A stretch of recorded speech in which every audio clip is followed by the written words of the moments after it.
Hello, this is Dr. Paul Cottrell, and I would like to talk about the lecture on CCC model and how it may map to some Kabbalistic concepts. This is the first lecture that I have done on the subject matter. But before we do that, could you please go to my store, the-studio-reykjavik.com, and take a look at the products that I offer? And if you'd like to help support my work, you can donate on the homepage. You can donate through Stripe, PayPal, or buy me a coffee. Just click the links here and it'll take you to the donate page. You can also sign up for my classes. I have or pay for a module. I have a $50 module on pulmonology or immunology.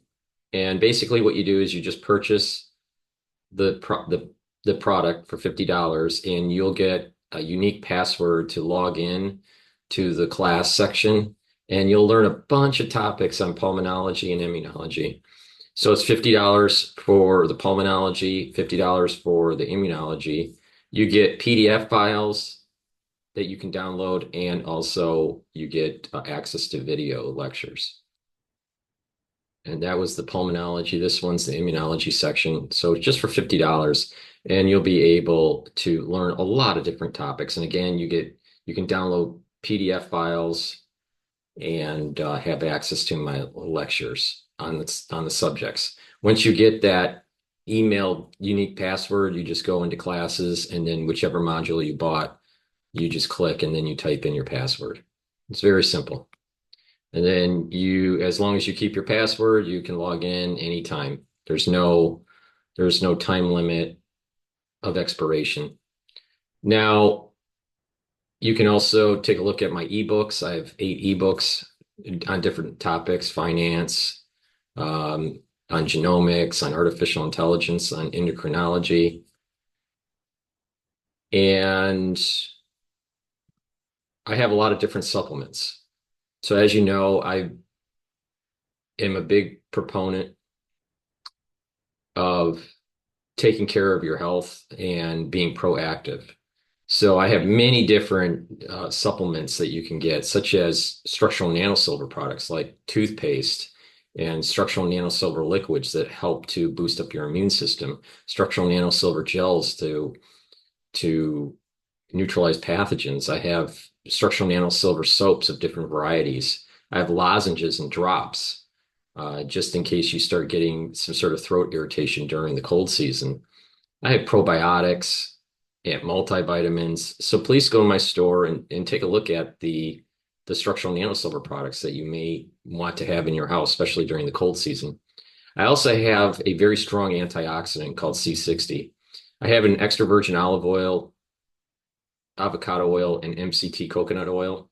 C60 is a carbon molecule. It looks like a buckyball, so that it looks like this. And because of this configuration, it is very strong, and it will be able to absorb and neutralize free radicals in your cell. By neutralizing the free radicals, what will happen is you will have less stress on the cell, less damage on the cell, and you'll improve the mitochondrial health of the cell. That would mean basically you'll have more energy and the cells and tissues will perform better. You can get it in a 2 ounce, a 4 ounce, or an 8 ounce configuration. I also have a plethora of different supplements. I have vitamin D3, vitamin C, omega-3, very important for cardiovascular health, ashwagandha root to control your blood glucose levels and to reduce inflammation, good night formula, so you can get a good night sleep, the powder probiotic, resveratrol, really important to get rid of senesced cells, vitamin B complex to help with your neurons and cellular metabolism. Turmeric is a antioxidant, and it helps to bring down inflammation. Magnesium and zinc to boost up your immune system. Lignans to boost up your immune system. Collagen to help with your skin, your bones, and your joints. Digestive enzyme complex to help break down carbohydrates, proteins, and lipids. Clarity factor to help with mental acuity and to get rid of brain fog. Olive leaf extract helps with the immune system, cardiovascular system. Zeolite helps to detoxify your body from heavy metals, chemicals, and toxins. And Myotrol to help build muscle and also to maintain muscle mass. It's very important if you are an athlete or if you are aging and you need to maintain your muscle mass. I also have 5 new products that I brought onto the store. These are products that I take every day as part of my daily routine. NAC, very important to boost up your glutathione levels. It's a strong antioxidant. Ubiquinol is also a very good antioxidant. It also helps to improve your energy levels and help with neural health. NAD plus boosts up your energy levels. It helps with neural health and it helps with DNA repair. K2 helps with vitamin K2 helps with cardiovascular health and bone health. Nattokinase helps with cardiovascular health and breaks up clots. Nattokinase works by, it's fibrinolytic, so it acts as an enzyme that will help to break up clots. And it helps to bring down LDL levels and HDL levels, which basically means that it will improve your cholesterol levels. I have in my store right now deodorants. I have citrus and peppermint, lavender, and tea tree. These are made from all essential oils from the Himalayas. Very, very high quality product. It's for males and females. It's a dual purpose product. You can use it as a deodorant, but also it will help to detoxify your body. So use this deodorant. It's for males and females. Get a couple bars for your household. It's a very, very high quality product. And then I've curated these different boxes. I have basically 2 types. I have the anti-aging brand, and I also have the longevity brand that I'm starting with. And the anti-aging brand I've been doing for 4 years now, or more than 4 years. So the anti-aging beginners box basically, has the structural nanosilver, 35 ppm, the C60, which is strong antioxidant, and D3 to help get rid of cells that need to go into apoptosis and to have better gene expression because it's a gene expression cofactor. The advanced box, it's you get structural nanosilver, you get max 35 in this one. You get the C60, the D3, the vitamin C, the toothpaste, the deodorant, your choice of C60 or deodorant, and the probiotic. You get, when you're picking your C60, you can pick which one you want, the avocado, the coconut, or the extra virgin olive oil. And the same thing with the deodorant, either citrus or peppermint, lavender, tea tree. But I have a lot of different anti-aging boxes. So, there's the anti-aging beginners box all the way to the super deluxe box. I also have a nano silver box that has a different composition to help with slowing down the aging process. I have a skincare box. For example, the advanced one has gel, the vitamin C, the resveratrol, the collagen, and the C60. So this is a very good box for helping with your skin. And I have the anti-Fauci boxes. There's a great way to help boost up your immune system. I have it in the anti-Fauci box, the advanced box, and the deluxe box. And then I have the longevity beginners box, which is basically you get NAC, NAD plus, nattokinase, vitamin K2. This is the MK7 molecule, which is important, and ubiquinol, which is the active form for CoQ10. This is a very, very high bioavailable supplement. It's this ubiquinol. This ubiquinol is very high quality. All right. So you should be taking ubiquinol every day. It's the active form for CoQ10, and ubiquinol has the highest bioavailability. So with that said, that's the products that I have on my store. So please go to the store, the-studio-reykjavik.com and help support my work. Now, with that, let me start sharing the PowerPoint here, and we're going to go over a concept that is that's difficult to go over. All right, this is not an easy concept here. All right, so this lecture is Conformal, Cyclic, Cosmology, and Kabbalah. Now, Conformal cyclic cosmology is a theory that was proposed by Penrose, Professor Penrose, who is a Nobel laureate. And Penrose has contributed to the mathematical physics of general relativity and cosmology. He has received several prizes and awards, including the 1988 Wolf Prize in Physics.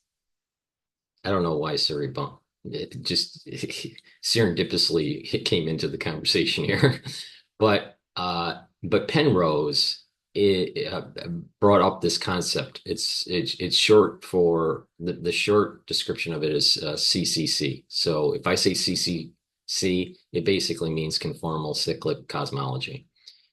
And there's a lot of similarities between Kabbalah and this topic. To try to map CCC and Kabbalah is extremely hard.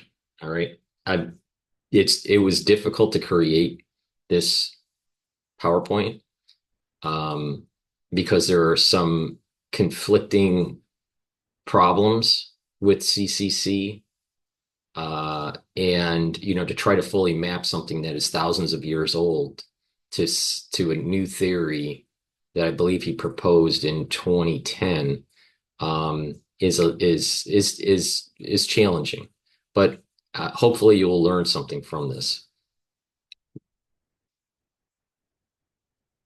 All right. So the contents for this PowerPoint are going to be divided into three major sections. The overview of conformal cyclic cosmology, or CCC, an overview of Kabbalah. Now, this overview of Kabbalah is a very, very rudimentary, generalized Kabbalah. All right. And modified CCC from a Kabbalah perspective. All right. What the third item is me mapping CCC to Kabbalah. All right. So my contribution to this topic is actually this modified CCC, because I don't think what Penrose is proposing is 100% correct to allow for the mapping to happen. Now, it's important to mention that conformal cyclical cosmology is kind of a spin-off of the Big Bang theory, but Penrose has some issues with the Big Bang. Kabbalah is very ancient, and according to Jewish tradition, when Moses came down from Mount Sinai, there was three things that were brought down: the Torah, the written, what is called the written law, the oral law, which is how to follow the written law, and Kabbalah. All right. So when it came to sacrificing certain animals and the building of the tabernacle and the ark and all the different rituals that were going on during the high holy days, and Yom Kippur and Sukkot and all these different holidays, a Passover, they're very, very Kabbalistic. The idea of even the slaughtering of the Paschal lamb and putting the blood on the doorpost has some deep, deep Kabbalistic meaning to it.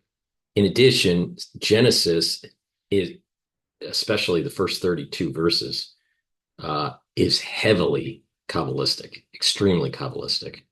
So there have been rabbis and Kabbalists that have written texts over the ages, trying to explain some of the knowledge that came down from Mount Sinai with Moses with this Kabbalistic teaching. And there are different schools. And if you look at the history of Kabbalah, it's there's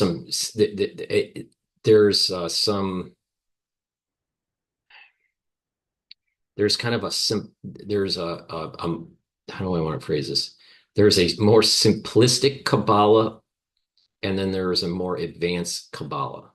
And it could be divided also into categories: theoretical Kabbalah and practical Kabbalah. So I think that over time, these Kabbalistic schools have increased the theoretical Kabbalah and have lost some of the practical Kabbalah that was brought down by Moses. So I'm going to divide it into eras for Kabbalah. So you have that Moses era of Kabbalah that was partially lost because of the destruction of the temple and the rituals that were lost when that happened. But some of these things had been written down or have been hinted at in texts. Some of it in the Talmud, some of it in the Sefer Yetzirah. So you have this era of Moses, and then kind of a period of time where it was somewhat not practiced, and schools weren't really uh, uh, Jewish schools or Jewish learning centers weren't really developing theoretical Kabbalah. All right. Then all of a sudden you have a period of time where there was kind of a rebirth of it, and this is through the Arizal, also Lurianic. I think it's called Lurianic Kabbalah. But the Arizal, it was an individual that was that really expanded the the theoretical and the practical. And much of what is known today is off of the Arizal Kabbalah. Now, Arizal took older schools' thoughts and expanded it. All right. And I'm not going to get into the details, but certain parts of the hand can be divided up and mapped to the Sephiros. Certain cantillations were used, but the result had more advanced practical and theoretical Kabbalah. So pre-Arizal Kabbalah is probably, I would say, is a little bit more simplified. All right. And to try to kind of give you a modern perspective on this, it's kind of like saying, okay, Newtonian physics is pre-Arizal. All right, let's just, how do I want to say this? Newtonian physics relative to, let's say, quantum physics. Newtonian physics is a lot easier to understand, right, than quantum physics. Pre-Arizal Kabbalah is kind of like a similar comparison in terms of the ability to understand it. It's way easier to understand pre-Arizal Kabbalah. But Arizal is kind of like that quantum theory, intensity. It's very complex. Very, very complex. Now, I believe Arizal died at age 36. So he didn't live for very long, but he was able to advance Kabbalah to a very, very, very high level. And so that lineage ends up being kind of underground. People studying the Arizal, it's Kabbalah, and the Bel Shem Tov basically reboots it for the masses and how to apply it to more everyday observance. And then the Bel Shem Tov had many different branches that came off And one of those main branches that came off of the Baal Shem Tov is what is the Alter Rebbe. All right. And the Alter Rebbe took the Kabbalah and took the Baal Shem Tov's Hasidus. All right. So I need to back up one step here. The Arizal was a Kabbalist. The Baal Shem Tov took the Arizal and kind of constricted, and you'll understand why I use this word constrict throughout this lecture here. But the Arizal had this very complex Kabbalah, these long cantillations, these long prayers, these long meditative practices. And the Baal Shem Tov kind of generalized it so it was easier to do. And so the Baal Shem Tov basically created or has modified what we call today Hasidus. Now, Hasidus is a more practical usage of the Arizal Kabbalah. So sometimes you can understand physics through pictures. Sometimes you can understand physics through the mathematics. All right, so you can use geometry to understand physics, and you can use pure mathematics. The Arizal would be more like pure mathematics. That's why I said the Arizal is kind of like quantum physics. And so you have the Arizal is extremely complex and very hard to understand, but the Baal Shem Tov was able to constrict it, generalize it, and put it into practice where every Jew could, or anyone really, but in terms of Judaism, in practicing Judaism, could use these techniques that were coming from the Arizal. The average person before the Baal Shem Tov couldn't do that because the complexity of the Arizal was just way beyond most people's educational training on the subject matter. So you have the Arizal that's really important as kind of like the quantum physics of Kabbalah, and Baal Shem Tov being able to boil it down into usability for the masses. Now, 2 generations later, the Alter Rebbe comes from the lineage of the Baal Shem Tov in terms of his teachings and expanded the Hasidus from the Baal Shem Tov. So you have the Arizal, it's basically expanding and being kind of the quantum physics of Kabbalah based on older schools of Kabbalah that have lineage to what was passed down from Moses. So you have Moses's Kabbalah that was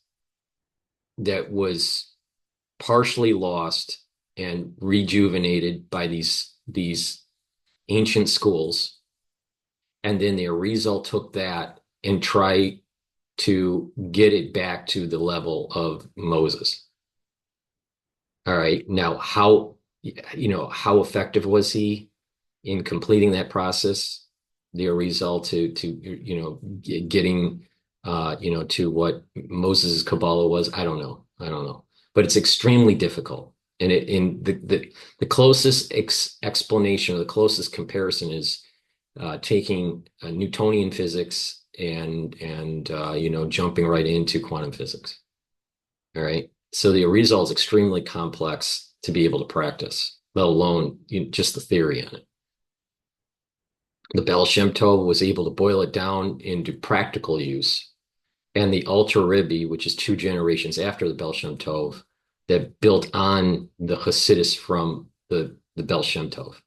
So this Kabbalah overview and this modified CCC from a Kabbalah perspective is going based on the Alter Rebbe's understanding of Hasidus from the Baal Shem Tov, which is coming off of the Arizal's quantum physics, if you want to use that word, of Kabbalah.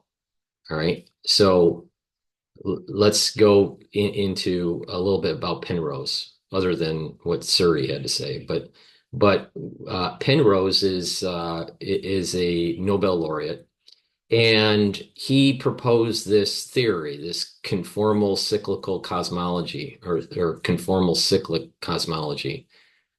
And my understanding is it was popularized in 2010. I don't know when he actually first had the thought of CCC. I'm sure it was before 2010, but my understanding is it wasn't really widely discussed by him until 2010. The evidence of the theory is problematic. All right, and the problem is that they're using the background radiation maps to try to find some, I'll call them hotspots, that would have been from a prior Big Bang era, not our Big Bang era, but a prior Big Bang era. All right. And I'll go into more detail later. But the evidence of the theory with the background radiation map, which is what you have here, this is one of the background radiation maps. There were three of them that were created. And each one subsequently had a higher resolution. But the radiation, this is a radiation map of the whole sky. All right. And so there is a dispute, there's a dispute between Penrose's research team and other cosmologists that are more Big Bang and inflation theorists, versus Penrose is not a Big Bang inflation theorist. And I'll go into detail on why that is. He also doesn't believe that quantum physics actually describes the universe. Now, it is true that the ones that develop quantum physics can't be able to merge Einstein's theories on gravity into quantum physics, nor does Einstein's theories map or describe the microscopic, the subatomic level. So these two theories, and the big goal of physics is try to unify the quantum world and the Einsteinian world. All right. And they're having a hard time doing it. And there's no solution at this moment in time. This is unified field theory and all this stuff. So, but the point here is that Penrose is coming from a perspective that is an unconventional cosmologist. All right. And that his theories it seem to align more with what has been passed down for thousands of years based on Jewish understanding of Kabbalah. All right. Penrose is an agnostic, but my understanding is that his mother was Jewish. Now, this map here is the background radiation. I believe it's the CMB. All right. So this is I'm sorry, the CMB, yeah. And it shows temperature changes. All right.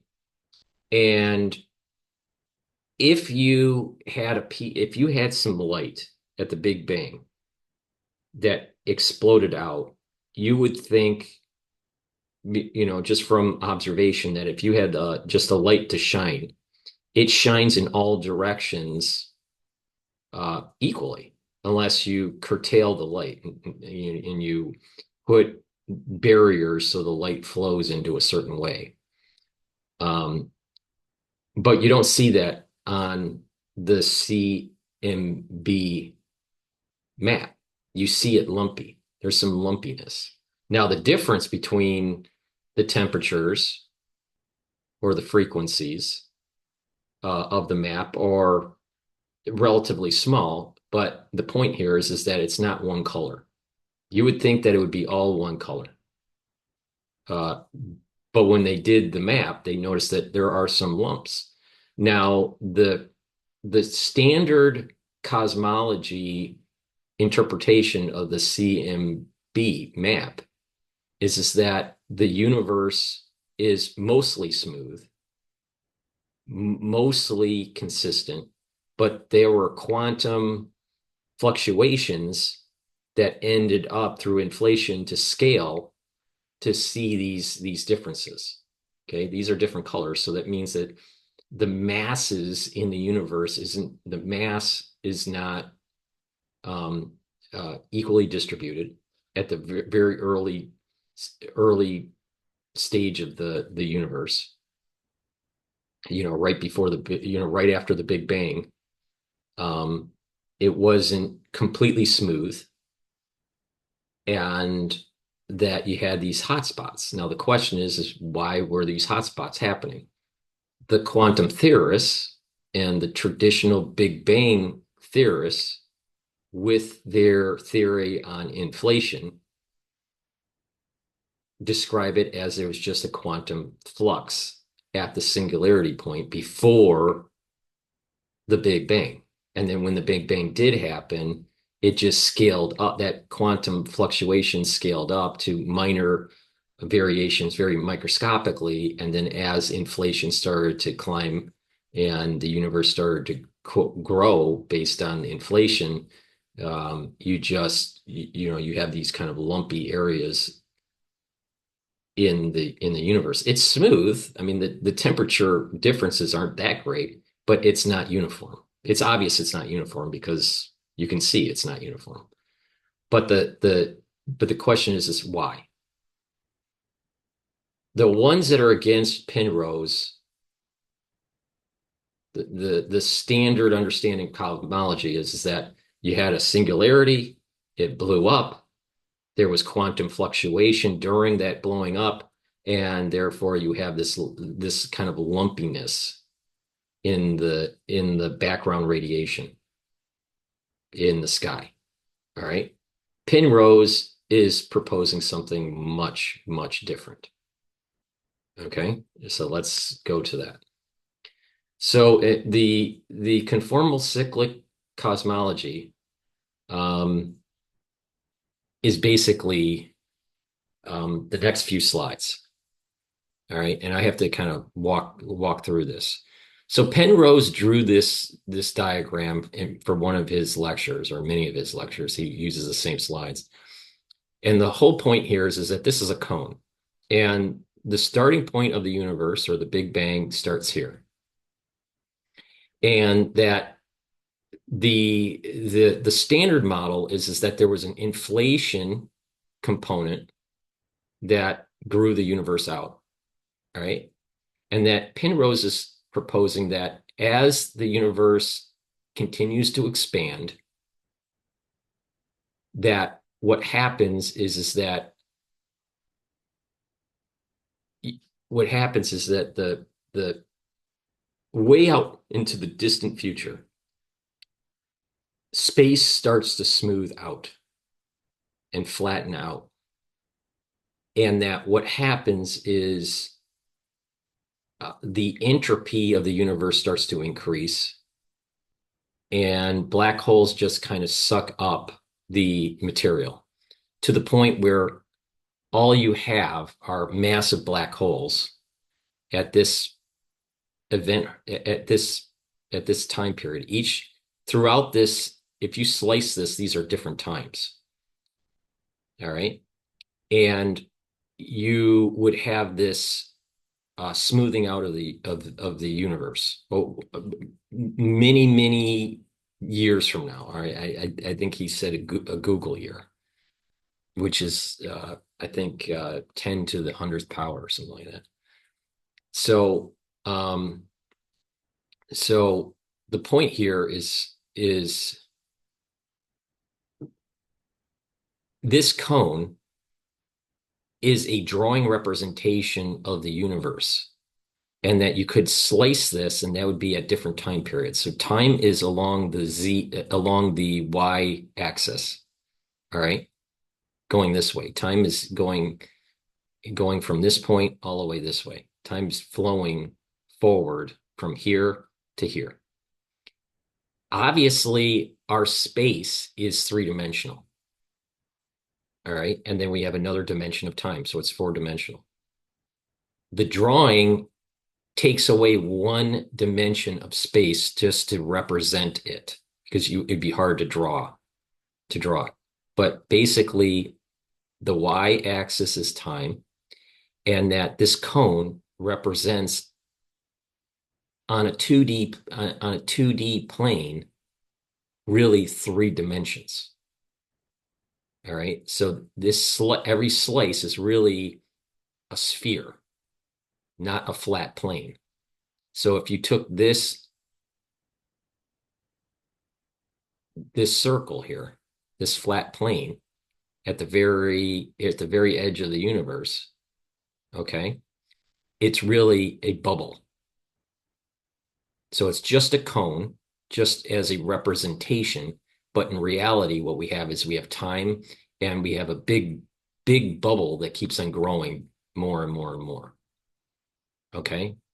Now, the point here is that this point, the singularity, is where supposedly the Big Bang starts. All right. And based on standard model cosmology, let me rephrase that, because that is a special connotation. The standard understanding of cosmology is that there's a Big Bang and there's inflation. And they think that inflation is happening because of the observational evidence from Hubble. Hubble was a astronomer, and he came with the Hubble constant. He came up with the Hubble constant.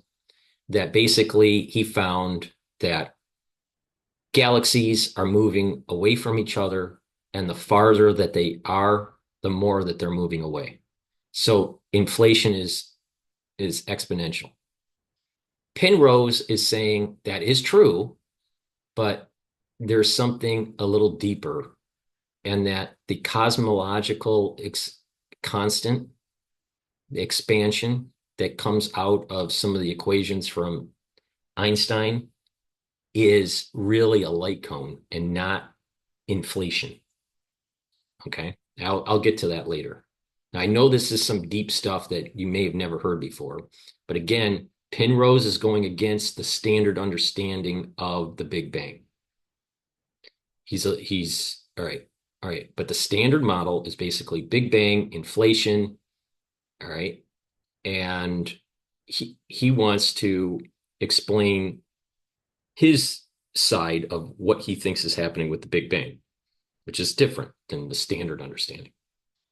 So when the universe is either light cone is expanding, or there is some sort of inflationary expansion, there is eventually a smoothing out of space. And that's what this represents. Eventually, over time, the sphere will grow so large that there's a smoothing of space-time. And that this smoothing out of space-time is creating particles, are not creating the matter is starting to get smoothed out to the point where there's only going to be there's a high level of entropy, a high level of disorganization. There's not going to, right there, you don't have galaxies anymore, or that any of that. And so what happens is that the black holes at this time period in the slice cone, right? But in the real universe, it would be at a certain time, and it would be a very big sphere. But this sphere is so big that in relative terms to particles, it's as if the universe is flat. The best way to see this is if you zoom into a circle, a very big circle, you can't tell if it's a circle or if it's a flat plane. All right. That's the point. but you can do the same concept with the universe. All right. So when this is happening, when the space-time is starting to smooth out because of either light expansion, because of the light cone expansion, or because of inflation, there's this smoothing out effect that's happening. And these galaxies, at the center of these galaxies are black holes. And what will happen is black holes will start to accumulate the matter. It gets past its event horizon, and it condenses the matter to a point, to a singularity within the center of the black hole.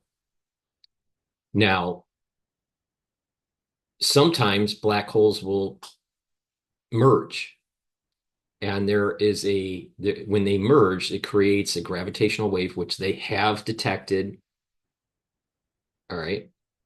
In with telescopes and stuff and satellites. And when they circle each other, it creates this wave, and eventually they merge together and create an energy.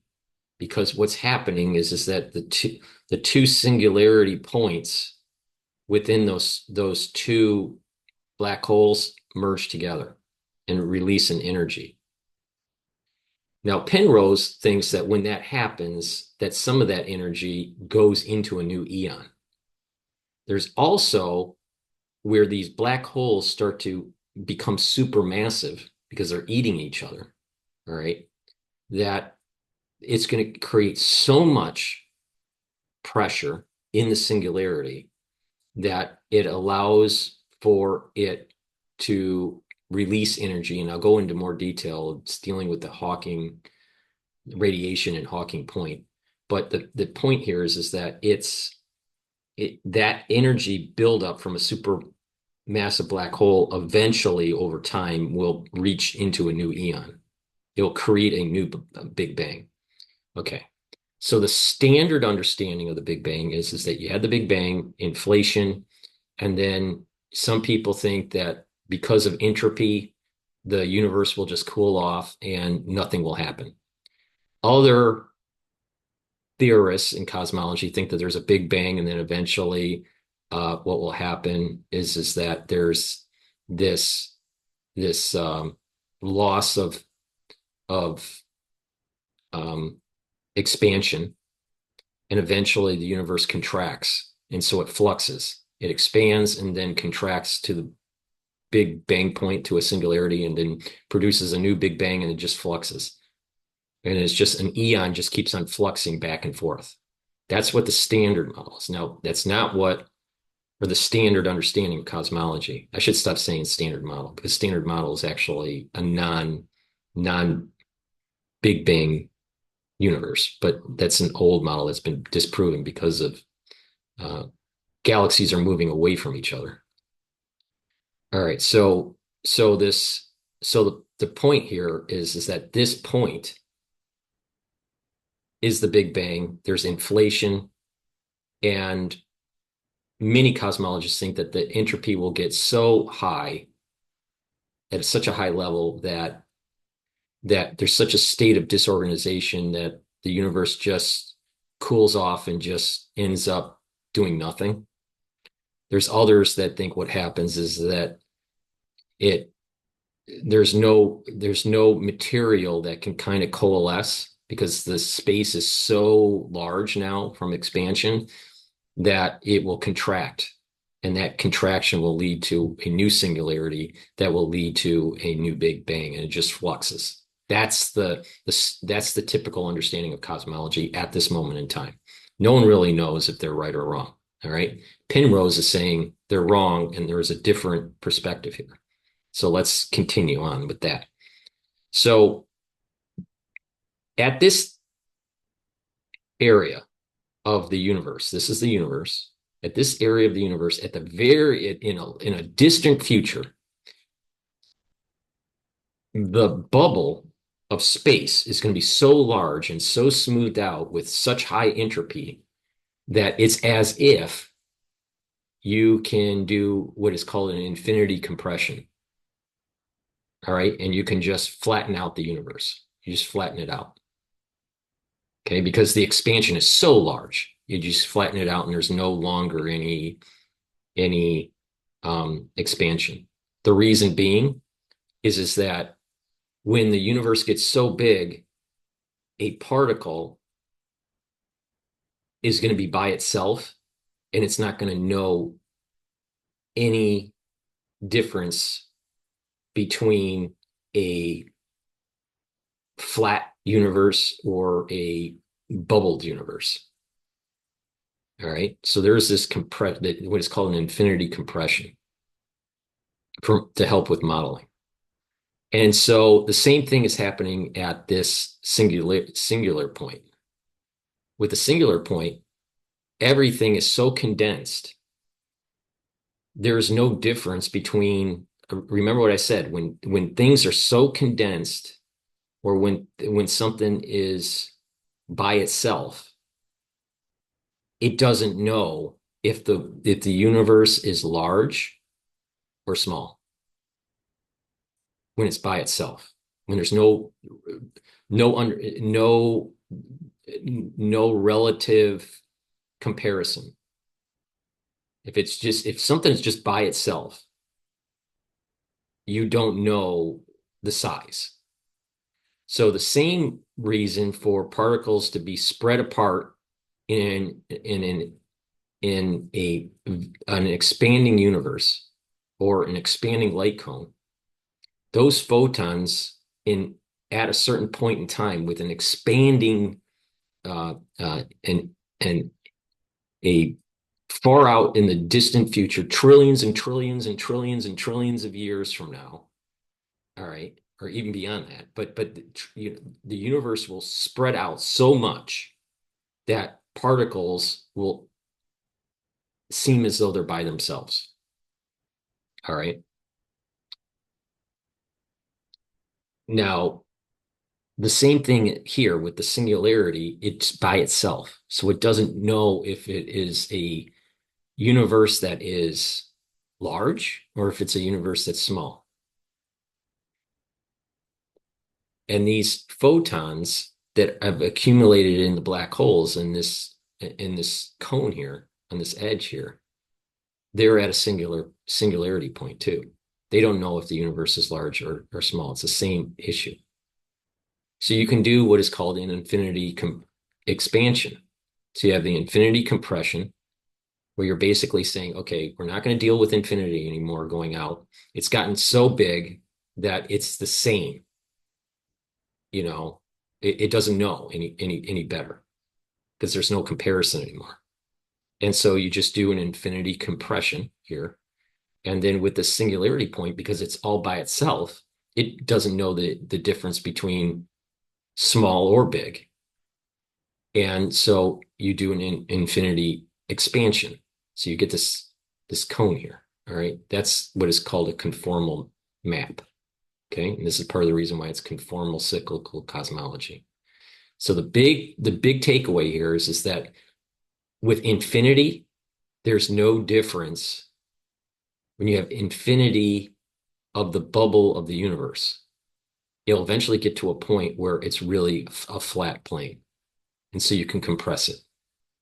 And with a point, a singular point, you don't know that particle or that thing that is the singularity doesn't know small or big. It has no reference. So you can expand it. Okay. That's what Penrose is doing.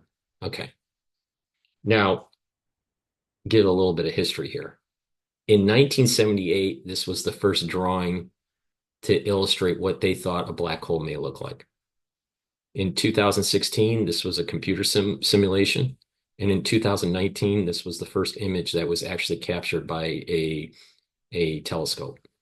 I don't know which one. I believe this was orbital telescope. But the point here is that you have this dark area, black hole, that doesn't allow light to escape. And what we're seeing here is the event horizon. All right. So beyond the event horizon, light cannot escape. It gets sucked in to the singularity that's at the center of the black hole. All right. And you have an accretion disk. And this accretion disk has is is all around the accretion. All right, how do I want to say this?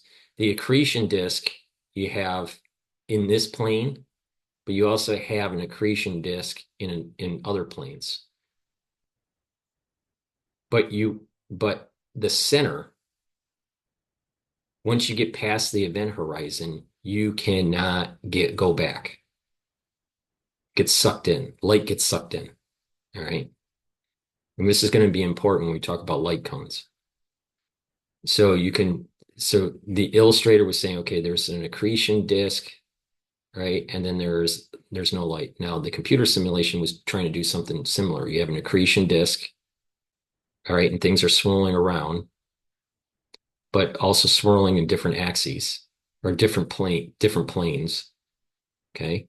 And then you have the actual capturing of the black hole, and you can see that this axis here is like this axis here, right? And you see it right here. And then this accretion area is this part here. And then the event horizon. And then light cannot escape. All matter gets sucked in once it gets beyond the event horizon. I mean, right there is the event horizon. You can see it's perfect, you know. And what happens is that it goes to the singularity point. Okay, this is going to be important here. So Hawking had two concepts. He had lots of concepts, but I'm only going to cover two. Hawking radiation and Hawking point. So Hawking radiation is that a black hole will accrete material and get big. And over time, the universe is going to be full of black holes. This is in the way distant future at this point, way in the distant future where there is this flattening of the universe because it gets so big, all right? And it's accumulating all the matter. And these black holes eventually they're colder. How should I say this? The black hole is colder than the ambient temperature of the universe right now. And what happens is that eventually the universe, because of its expanding, and the entropy, it gets colder and colder and colder to the point that the black holes are a higher temperature than the ambient temperature of the universe. And so what happens is because of that, there's a leaking now from the black hole. And this is called Hawking radiation. And radiation is leaving. See, right now, what you're seeing here is there's an accretion. It's just collecting material. But way out in the distant future of the universe, there's going to actually be an evaporation, a radiation evaporation from these black holes. And when this radiation happens, these black holes start to get smaller and smaller and smaller to the point where that matter there, because these are very high energy systems, right? That matter goes to a point. It's called a Hawking point. So it's going to be, it leads to condensed matter into energy for the next eon. So you have radiation going back into the current universe, and then you have this condensing point, which is the Hawking point, all right, or the singularity. And according to Penrose and his researchers, but other cosmologists say that statistically, that it may not be significant. So there's a debate. But Penrose is saying that in this map, there are signs of the Hawking Point in these areas. Okay. So he's saying in these areas, in this map, there are Hawking points that crossed over from a previous Big Bang. Not our Big Bang, the previous Big Bang. Like in a previous era, an eon, he calls eons. Okay. So Penrose is saying through his researchers that they think that these areas here are Hawking points crossing over. And that Hawking point is here, crossing over into our universe. Now it gets a little bit more complex, and I'll get to it. So let me reiterate. You have an accretion disk that creates a black hole. And it creates a singular point, and this thing gets super massive over time. The universe at that point is getting flatter and flatter and flatter because it's expanding, either through the inflation or through light, a light cone.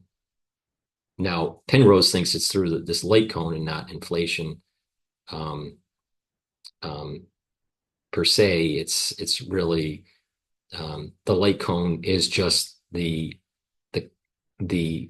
expansion constant, while other theorists think that the expansion constant is inflation. So Penrose is going against the grain on standard understanding of inflation. But the point here is that this is accreting and it's going to a singular point. And that over time, there's going to be massive black holes that have lots of energy. And that as the universe starts to cool, these black holes will start to evaporate. And there's going to be a point of high energy that crosses over to a new era, to a new eon. It's what Penrose calls an eon. Okay. And he spells eon the British way, Aeon. All right. So, all right. Now I'm going to go into this light cone idea. But before I do the light cone idea, I want to remind you that there are this is going to be only two formulas that I show here. There's the energy is based on the Planck constant, right? And a frequency. All right. And also there is a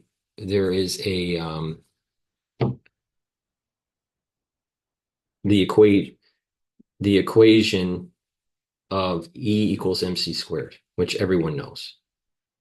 Right. So Einstein created this equation or discovered this equation to explain energy and matter. And the idea is that if you take the speed of light, the constant of the speed of light, and you square it and you take mass and you can convert it into energy. All right. Now, hold on.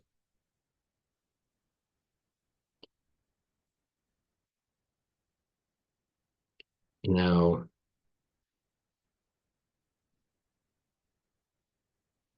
I just wanted to take a look at, I wanted to, yeah. Yeah.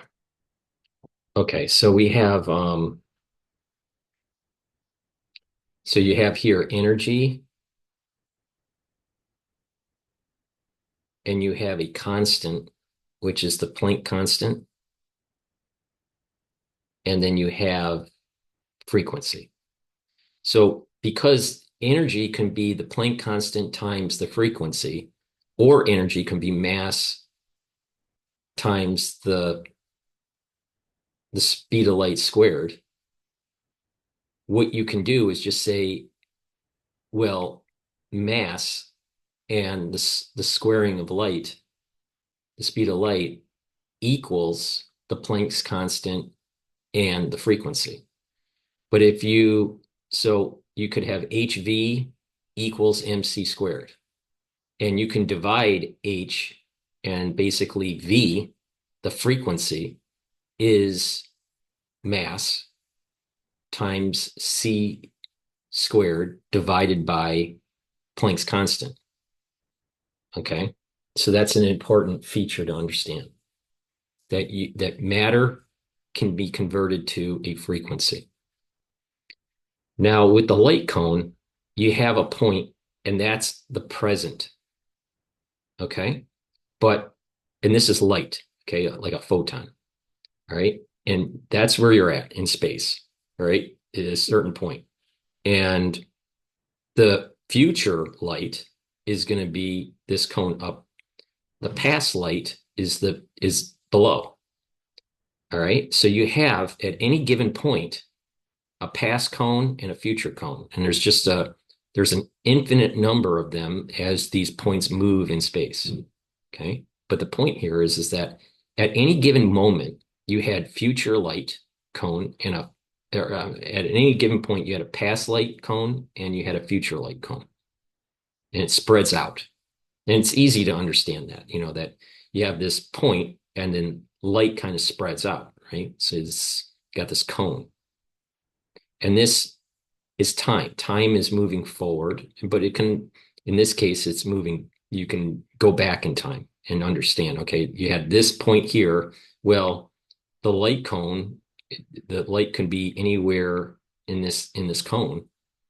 And depending on where it's coming from, it could be anywhere in this area. All right. So you have this light cone. Now, at any given point, the future of that photon is going to be naturally a cone. That is exactly what's going on here. So this is the reason why Penrose is saying that this inflationary thing that they're talking about is not inflation. It's a future light cone. All right. This here is the manifestation of a future point for light. Now, what is interesting is that a photon has no mass. And when you have no mass, you have no time. I mean, it's hard to get your head around that, but there is no time for a photon. All right. When you start having mass, you start putting in time. So it makes sense here that, how do I want to phrase this? That a photon, when there's no mass, because of high entropy of the universe, you kind of lose time.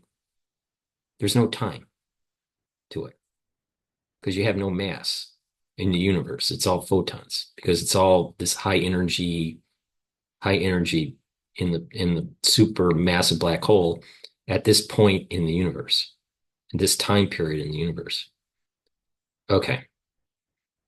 All right. So Penrose, let me restate it. Penrose is saying that you have a point, where some light is, and that the photon just naturally will have a spreading out effect at any given point in time. And that the universe is really this universal constant.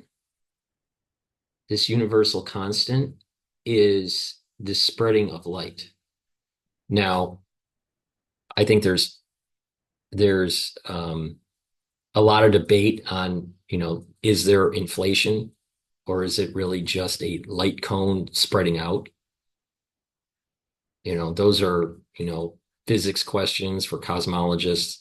I'm not going to get into the details of it, but there is a debate.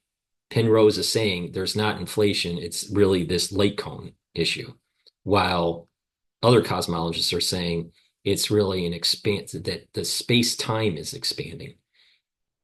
Penrose is saying the space-time is does not go through in an inflationary perspective. It does expand, but it's because of this late cone expansion.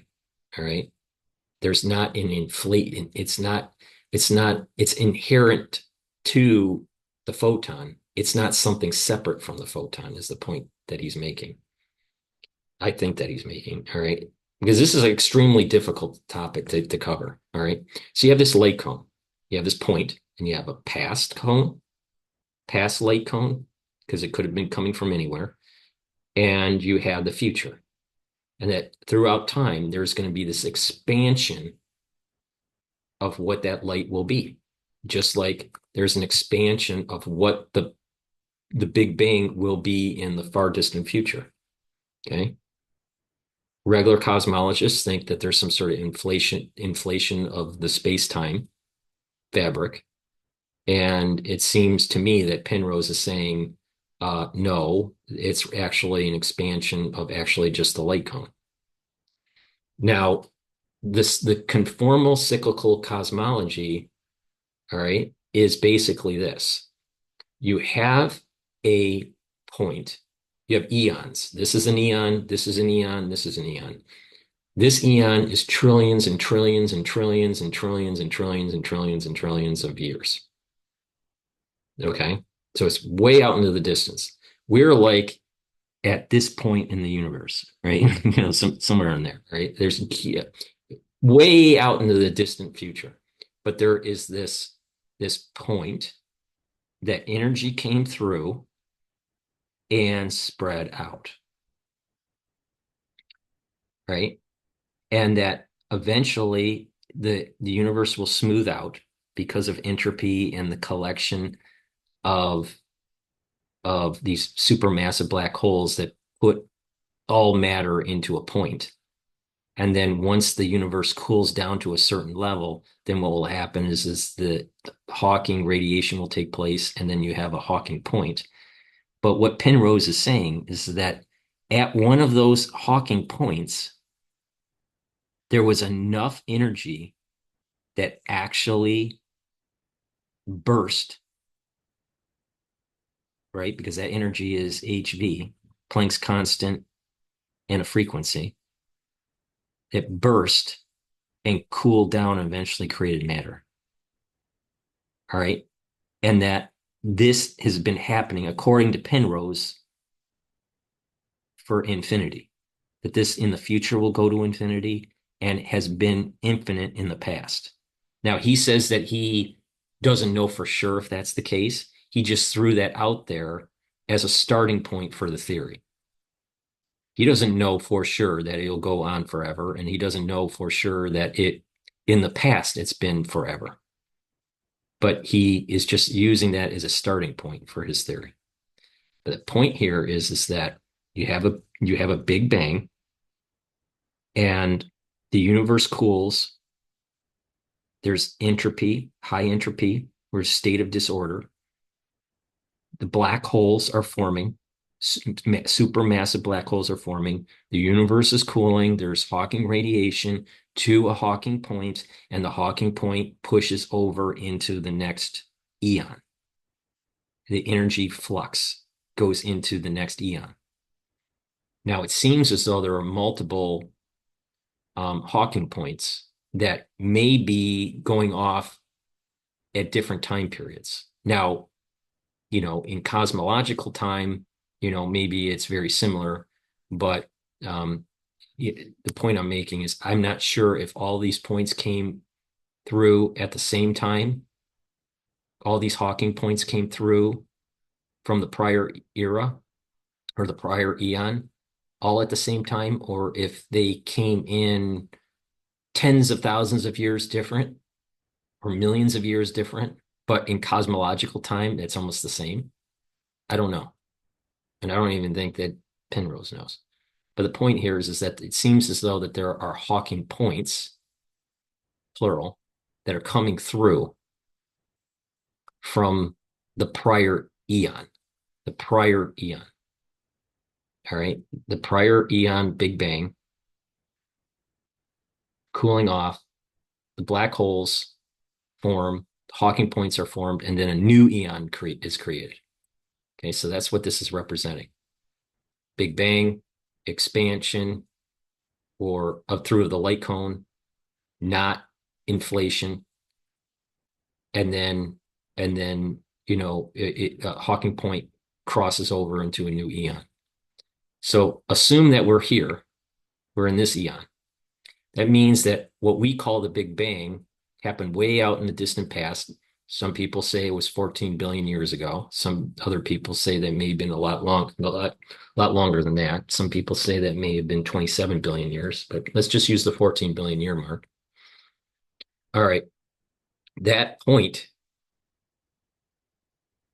is a Hawking crossover from a prior eon that also had a Hawking point crossover in a prior eon. And so this goes on to infinity. Now, again, I need to reiterate, Penrose is saying that even though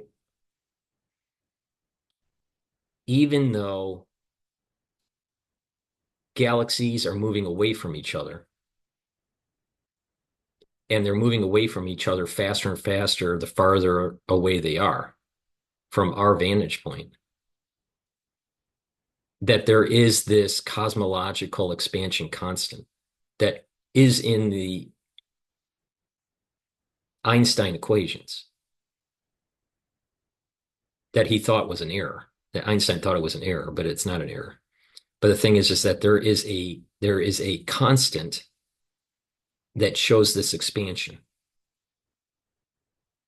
But I think that Penrose is saying that it's not an additional feature of the universe. It's really just an emergent property of this feature of future light cone. You have a particle that eventually will lead to an expansion.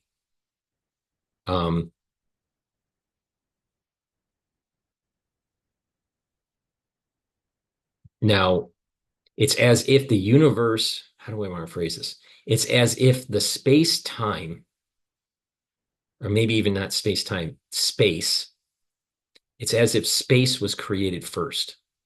Now, this is an important feature. Okay, so if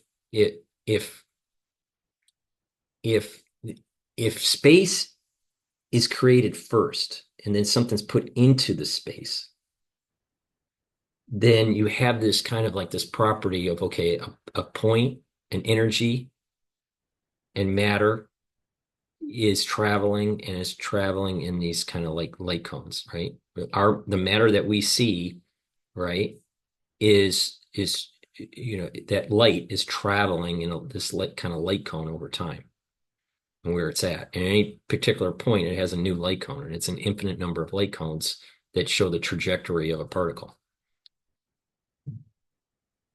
Now, I'm going to kind of transition into,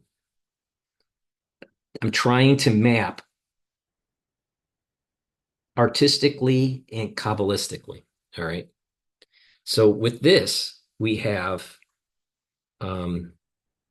Penrose's crossovers and eons. So you have an eon, an eon, an eon, an eon, right?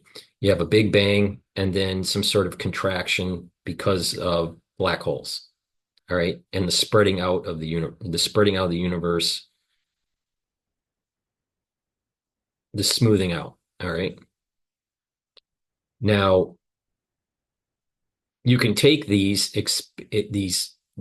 expansions, right? Or the universe expanding for whatever reason, all right? And you can do this conformal rescaling again, where you have contraction and you have expansion, all right? And there is a crossover that's taking place. So you have an eon. This is an eon. This is an eon. This is an eon. This is an eon. And in between eons are what is called crossovers. So at this plane, right, which is really three-dimensional, but because it's two-dimensional, just for a diagram, but it's really a sphere. But at a point in the sphere, there is the Hawking point that leads to a new eon. And when it goes to a new eon, that's the crossover. Is there enough energy from the Hawking point to get to the crossover? So that's what this is, right? This is a simple way to rescale it so it's understood that you have a universe that is rescaled, and just for representation, showing that there's no big difference between a single point and infinity. Because from a particle's perspective, infinity spread out and you are condensed to a Hawking point. That point doesn't know if the universe is big or small. And the same thing, the singular point from the Big Bang, the space was so small, it doesn't know if the universe is small or big. So this is a reason why you can do this rescaling that I mentioned earlier. All right. Now,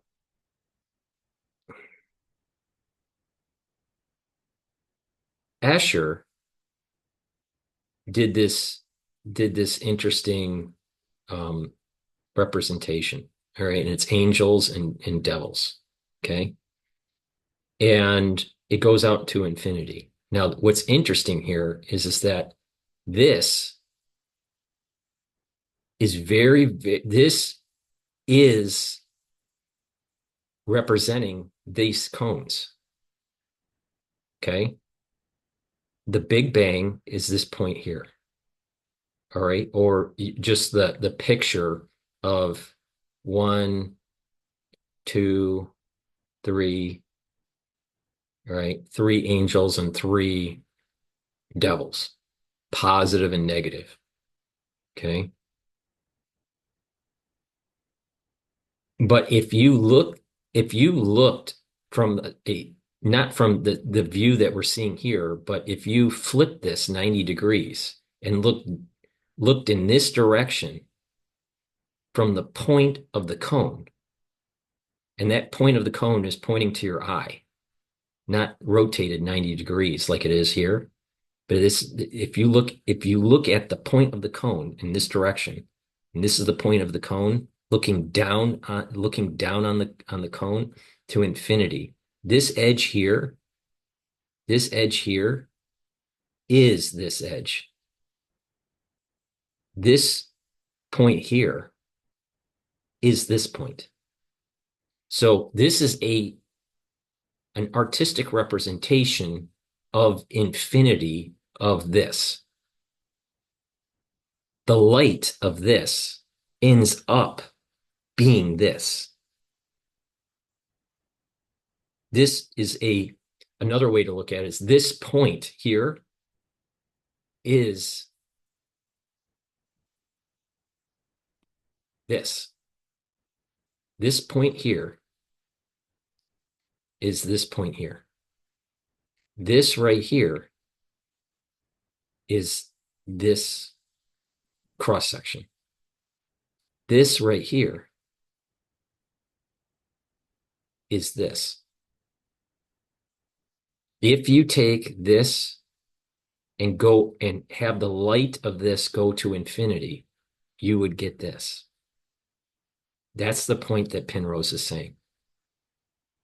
And that because this is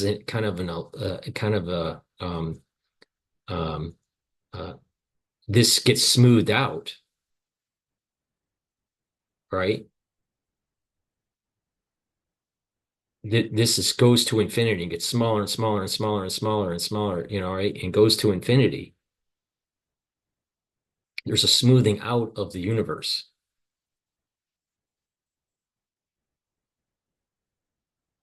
So this smoothing out is this contraction. This point here, all right, is basically saying this is the same as this, just in a different time period. And because of that, this can be expanded to this. So that's the infinite expansion. Infinite contraction from here to here. Infinite expansion from this point to expand. And that's why he used this. Infinite compression and infinite expansion. Okay. Now, this here is, I believe, through Maimonides, discussing Kabbalah. Okay, now this is going to get really, really weird. All right. I know it's been difficult to understand me with this whole cosmology from Penrose because it is a little mind numbing and mind bending. All right. Let's just reiterate before I dive into the Kabbalah of this. Penrose goes against standard understanding of cosmology. Standard understanding of cosmology is that there's a Big Bang and that there's an expansion of the universe through inflation. Penrose is saying there's not a Big Bang, it's actually a Hawking point, and that it's not a singularity that is smooth at that point. It's actually because of black holes. And that when you look at the mathematics of the black hole, this point is going to be a key feature that I'm going to be mentioning. This point here that starts the Big Bang is not a smooth curvatured point. It's coming from a chaotic bending of space within the Hawking point. So that's a difference from the standard understanding cosmology and Penrose. At the Big Bang point, it's not smooth. It's chaotic because it's coming from a black hole. All right, that's Penrose's point of view. Standard cosmologists think that the Big Bang came from a smooth point, and that smooth point blew up, that energy blew up, and there was these different phases of inflation of the space-time fabric. All right. And that's what we're seeing, and that the universe is expanding because of this expansion from the early Big Bang. Penrose is saying no, that basically space is there already. And this is a key feature of Kabbalah because Kabbalah says this. Space is already there, and that this Big Bang point is from a chaotic point, not a smooth point, because it's coming from a black hole. Because when you take matter and you condense it, you're crumpling it up, right? Best way to explain this is take a look at a piece of paper. Take a piece of paper that's flat, representing the universe in high entropy. And then you try to crunch it down. You can't crunch it down to a point. It gets crumpled up. So it's chaotic. All right. So view the example of taking a piece of paper. It's flat, representing a universe that has, in a way out distant future, what the light cone would be. And you start to shrink it by crumpling that paper up to a point, trying to get to the Hawking point. That paper is not going to be smooth curvature. It's going to be bumpy curvature, even though it's going towards the Hawking point. All right. So it is chaotic. The space is chaotic. That's what Penrose is saying. Standard cosmologists are typical today's contemporary cosmologists. They're stating that the Big Bang was smooth curvature. It's not. That's what Penrose is saying. From one eon to another, it's not smooth.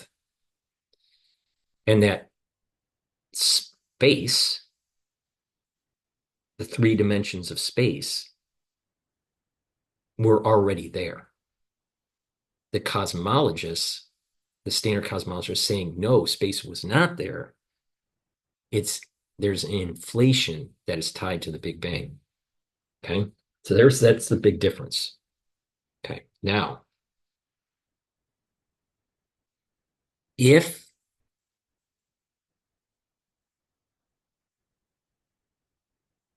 just yeah, if okay, so we have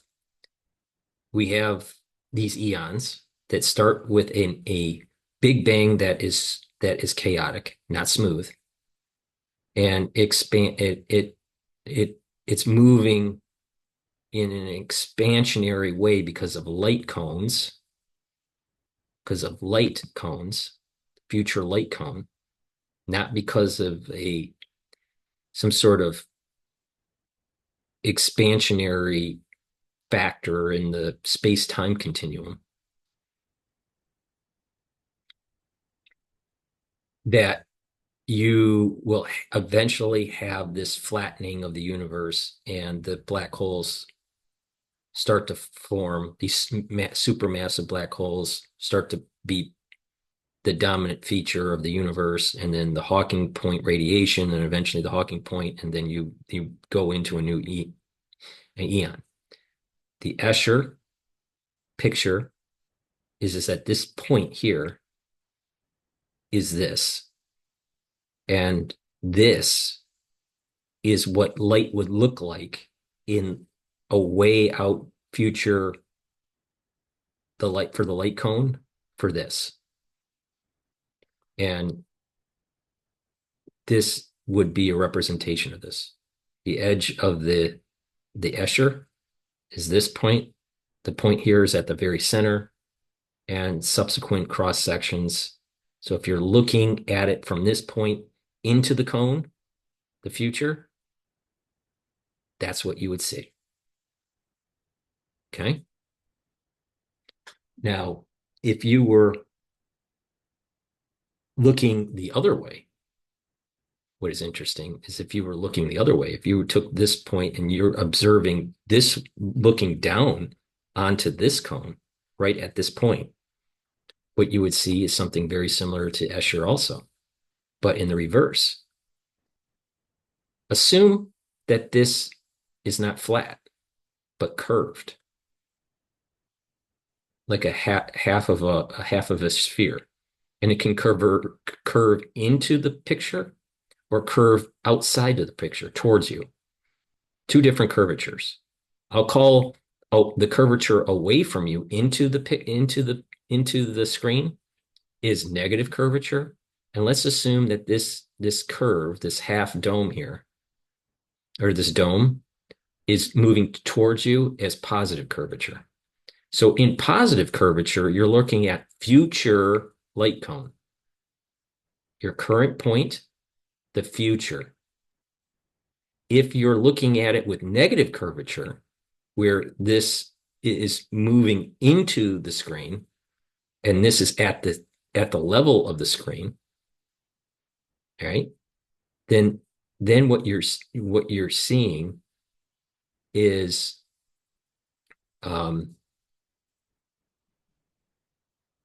past. You're how do I want to phrase this? It's hard to describe what I'm saying here. Positive and negative curvature. Positive curvature is that this Escher is going towards you. The shape here is like let's say a cereal bowl that's put upside down on a table, and it's moving towards you. That's positive curvature. Now, if you just let the cereal bowl normally sit on the table, that's negative curvature. Okay. So with positive curvature, you have this point here, which is this point, and you're looking this way. And this edge here is this. Okay. That's positive curvature. Okay. And you're looking this way. But what happens if you're actually looking the reverse? You're looking down into the past. Okay. So positive curvature is future light cone. Future light cone. Looking this way. Looking this way. What happens if we are looking in the past? All right. So you're looking down. All right. The past light cone is negative curvature. So you have negative curvature is going into the screen. So this point is lower than this edge. Positive curvature, this point is higher than this edge. So negative curvature is going into the screen. This point is lower than this edge. Okay. And that would be negative looking in the past. Because this edge here is where you are. That's your starting point. So you're kind of, how do I want to say that? You're at this edge and you're looking this way. You're looking this way. You're looking, and it's going to a singular point. It's going to a singular point. Okay. So I guess that's a key feature to kind of just keep in mind is there's a positive and a negative perspective of seeing the Escher. It's not just flat. Okay. So you can, this point is where you're at, and this is the future, where you're at infinity, and you're looking back into time. Is the point I'm making. Okay. Now, there is a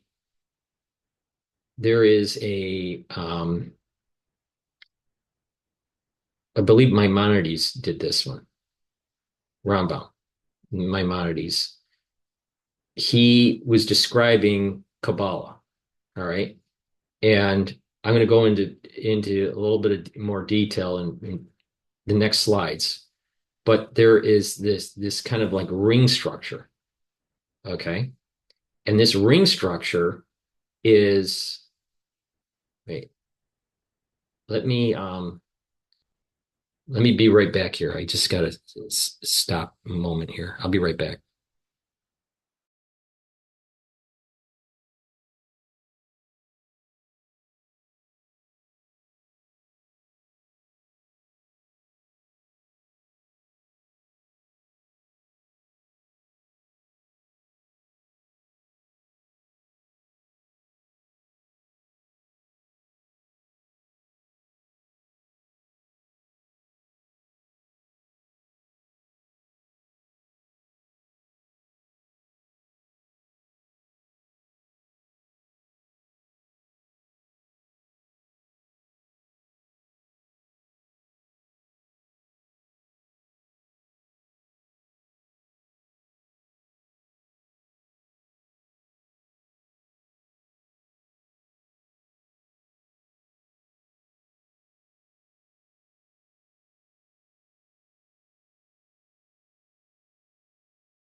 Okay.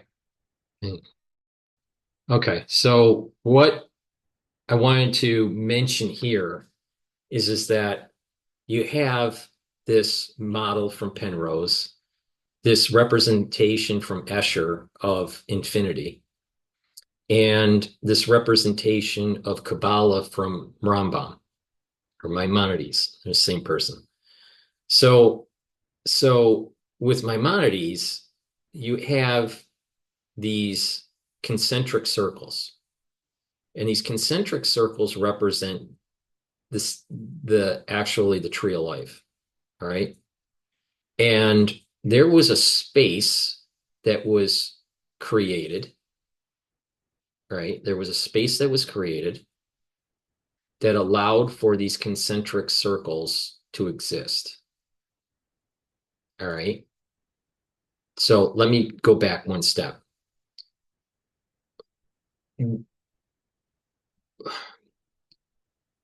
There was an infinite light.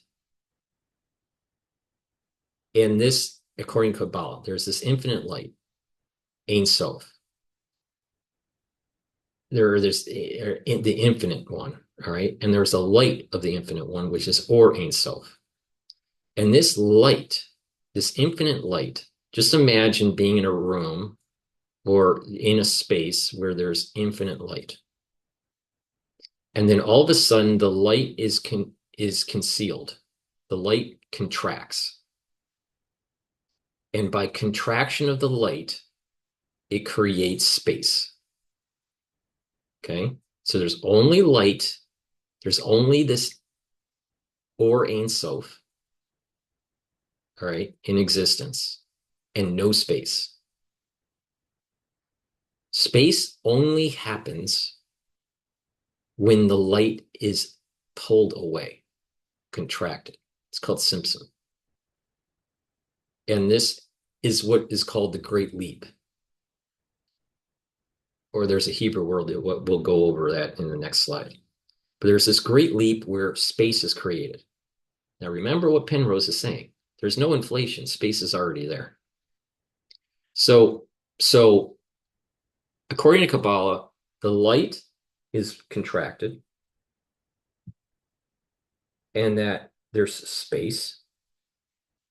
And this space allows for the different attributes of the Sephiros to be to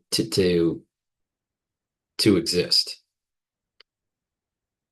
So the big light contracts to allow for space. That space are the shells of the different attributes of the Sephiros. And then a beam of light from that infinite light is constricted and fills the shell, coats the inner side, the innerness of the space that was created from the Great Leap. And that energy goes to another level and another level and another level and another level and another level and another level. Okay. To the point where you have different worlds.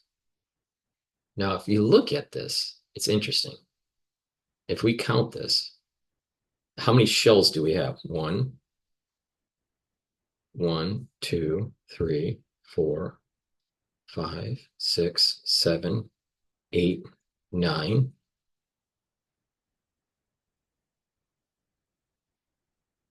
10, right? 1, 2, 3, 4, 5, 6, 7, 8, 9, 10. So there's this 10, 10. So there's two tens, 3 tens, 4 tens, 5. All right. Now the question is, does it keep on going to infinity or does it stop? All right. So how many tens do we have? We have 1, 2, 3, 4, 5, I think.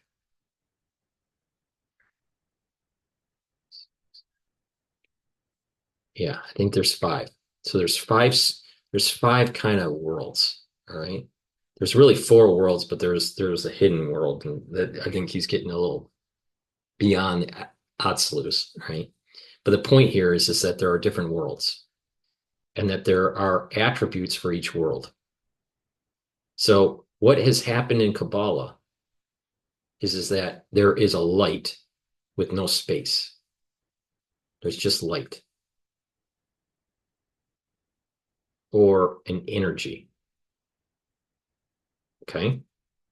There's no space. Now remember what Penrose says. To a photon, which is light, it doesn't know space. That's why he does these infinite expansion, infinite contraction, infinite contraction, infinite expansion. Okay? So a photon doesn't know space. It has no time, and it doesn't know space. Light, or this energy, the original energy, the original Ein Sof infinity, light, or Ein Sof, contracts. And when it contracts, there is a space that's created. And that space leaves these voids. These voids are the shells of the attributes of the Sephiros for each of the worlds. There are 4 major worlds, but there may be 5 above the Atsilus. It's my understanding. And this right here is representing that this concentric circle is really a sphere, just represented on a 2D plane, but it's a sphere. And it's a space that was created when the original light constricted. And each one of these lines is in a concentric sphere that allows for a beam of light from the Or Ein Sof to be able to coat the inside of the space of the sphere. And it contracts. So what happens is light goes in. So the original light is the original light, or the original energy, is infinite, has to contract to create space. There was no space at the very beginning. It was just this energy or light. The light is constricted, the great leap, where there's space. The light is super constricted, where there's only space. Then you have all these concentric circles, which represent spheres, concentric spheres, are empty.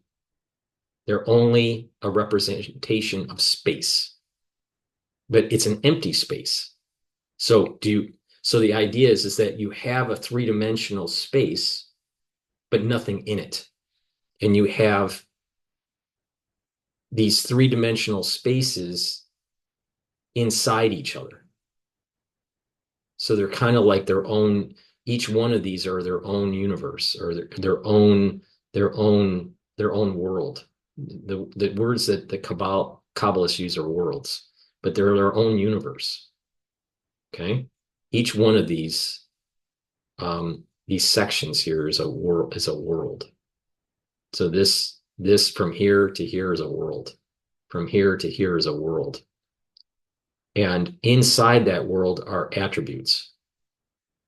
And each attribute has its own space. Now, this light that was constricted to allow for all these concentric spheres to have space, but not be fully materialized yet, or fully actualized.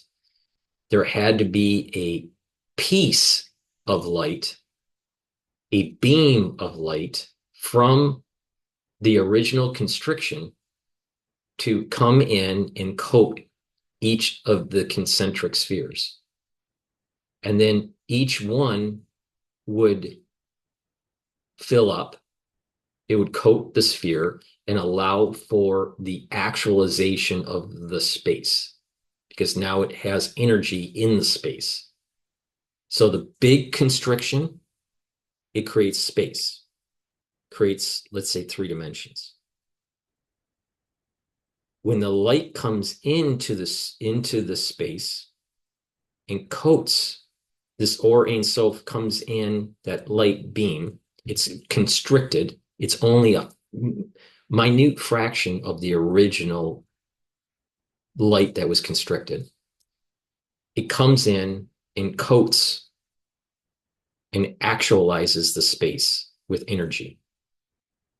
So the space is formed from the great constriction, and there is a symptom, there's a beam of light that comes in that gives it energy. So now you have each one of these spheres now are getting energy in its space. Now, again, energy can turn into matter. All right. But there's a frequency that's in each of these. At a high energy level, there's a frequency inside each of these spheres. And this is a world. This is a world. This part is a world. And inside that are attributes of the world. Okay. And that each one of those attributes has its own space and its own vibrational attribute, its own frequency. Okay. So these constrictions here, so the point that I'm making is that space was formed at the very beginning with the Great Leap. Then there was light that was constricted, and each one subsequent level, there is less and less of this light. It gets more and more constricted to the point where we have material. It's the same concept here. It's like a fractal. You have constriction of light.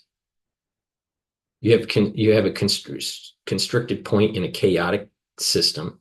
And what's interesting is in the Torah it says tohu nohu or tohu nobu, something like that. Basically, it translates to chaos and void. The void was the light being the great leap of the light constricting. That's the void. And the chaos is when the chaos is that this I think is when this beam of light is coming in to actualize the frequency of each of the spheres.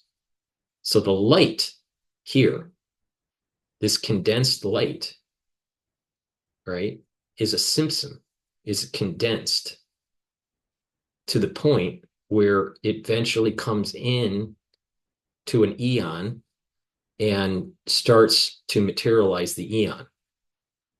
And that eon then expands, right, or matures to a point where there's another constriction to create a new eon. And that constriction is through these black holes. So what we're seeing here is something very similar. You have a space that was already created. I'll go to the modification of Penrose's model later in the lecture here. But you have the great leap, which is the constriction of the infinite light that creates the space of the spheres, right? And you have these attributes within a world. There are 4 different worlds, but this diagram seems to show 5, and I think there's the higher there. He's representing the higher world above Atzilus, but that doesn't really matter. But the point here is that there's a light, a subset of the light from the infinite contraction that beams into the actual space, just like there's an infinite energy that eventually beams into an eon, then constricts again and beams into another eon. And each one of these concentric spheres, this beam of light gets constricted more and more and more and more and more until you get material, until you get the material world. So this is a fractal. This is a fractal too, but this is a fractal, and this system's a fractal. And I think that they're saying the same thing, except in our world, when we see matter, we're actually dealing with the last world. We're dealing with this world here. This right here with this conformal cyclic cosmology is this. And I'll explain that crossover between Yetzirah and Asiya. We're in Asiya. This is Asiya. This is Asiya. This right here is just one representation from going from one sphere to another. This point, right, is the beginning of the beginning of filling a sphere. The beam of light that's constricted going into filling a sphere. Okay. All right. So hopefully you understand that. I know these concepts are extremely hard to grasp. And it's extremely hard to actually convey it. It's not easy. I'm doing the best that I can. But the point here is that there's an infinite light or an infinite energy that's constricted to create space. So now space is created in different worlds. And that space then gets filled up with a subset, a very small amount of the light. And each subsequent concentric sphere gets less and less of the light to the point where the energy levels go down to a point where we can have matter. Same thing here. When you have high energy levels, you don't have matter, you have energy. But when it starts to cool down, you start to consolidate and you start to have matter. There's the point. Okay, now the overview with Kabbalah. All right, there's some key concepts. There's the Or Ein Sof, which is this light of the infinite. Dilug is leap. This is the great leap, where the Or Ein Sof, the light of the infinite, is contracted to create space. Simsim is the constriction. Now there's two types of Simsim. There is the great constriction, which is the Dilug, and then there is the subsequent Simsim constriction as it's going into the different attributes of the Sephira. Now, GETTR, the higher level, and Malchut, the low level. And there's different attributes, and it flows this way.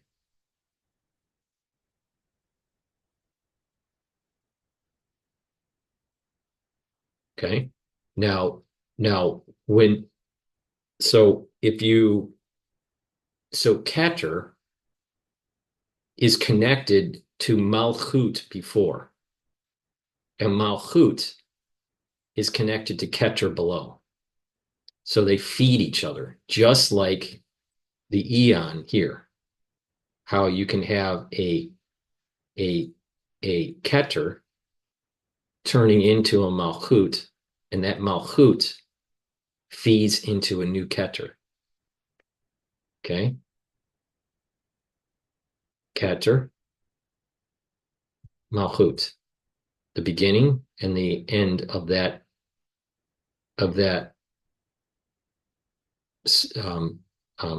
world. GETTR, Malchut, GETTR, Malchut. The Malchut feeds into the next GETTR. And then that GETTR goes to Malchut, and that Malchut feeds into the next GETTR, and each one of these are different worlds. Okay? And so in the world, there is these further consolidations to allow for some material thing to happen, or something spiritual. At the higher levels, it's more spiritual. At the lower levels, it's more material. So we live in this world, the material world. So this GETTR to Malchut, all right, is this GETTR to Malchut feeding into a new one. It is going from one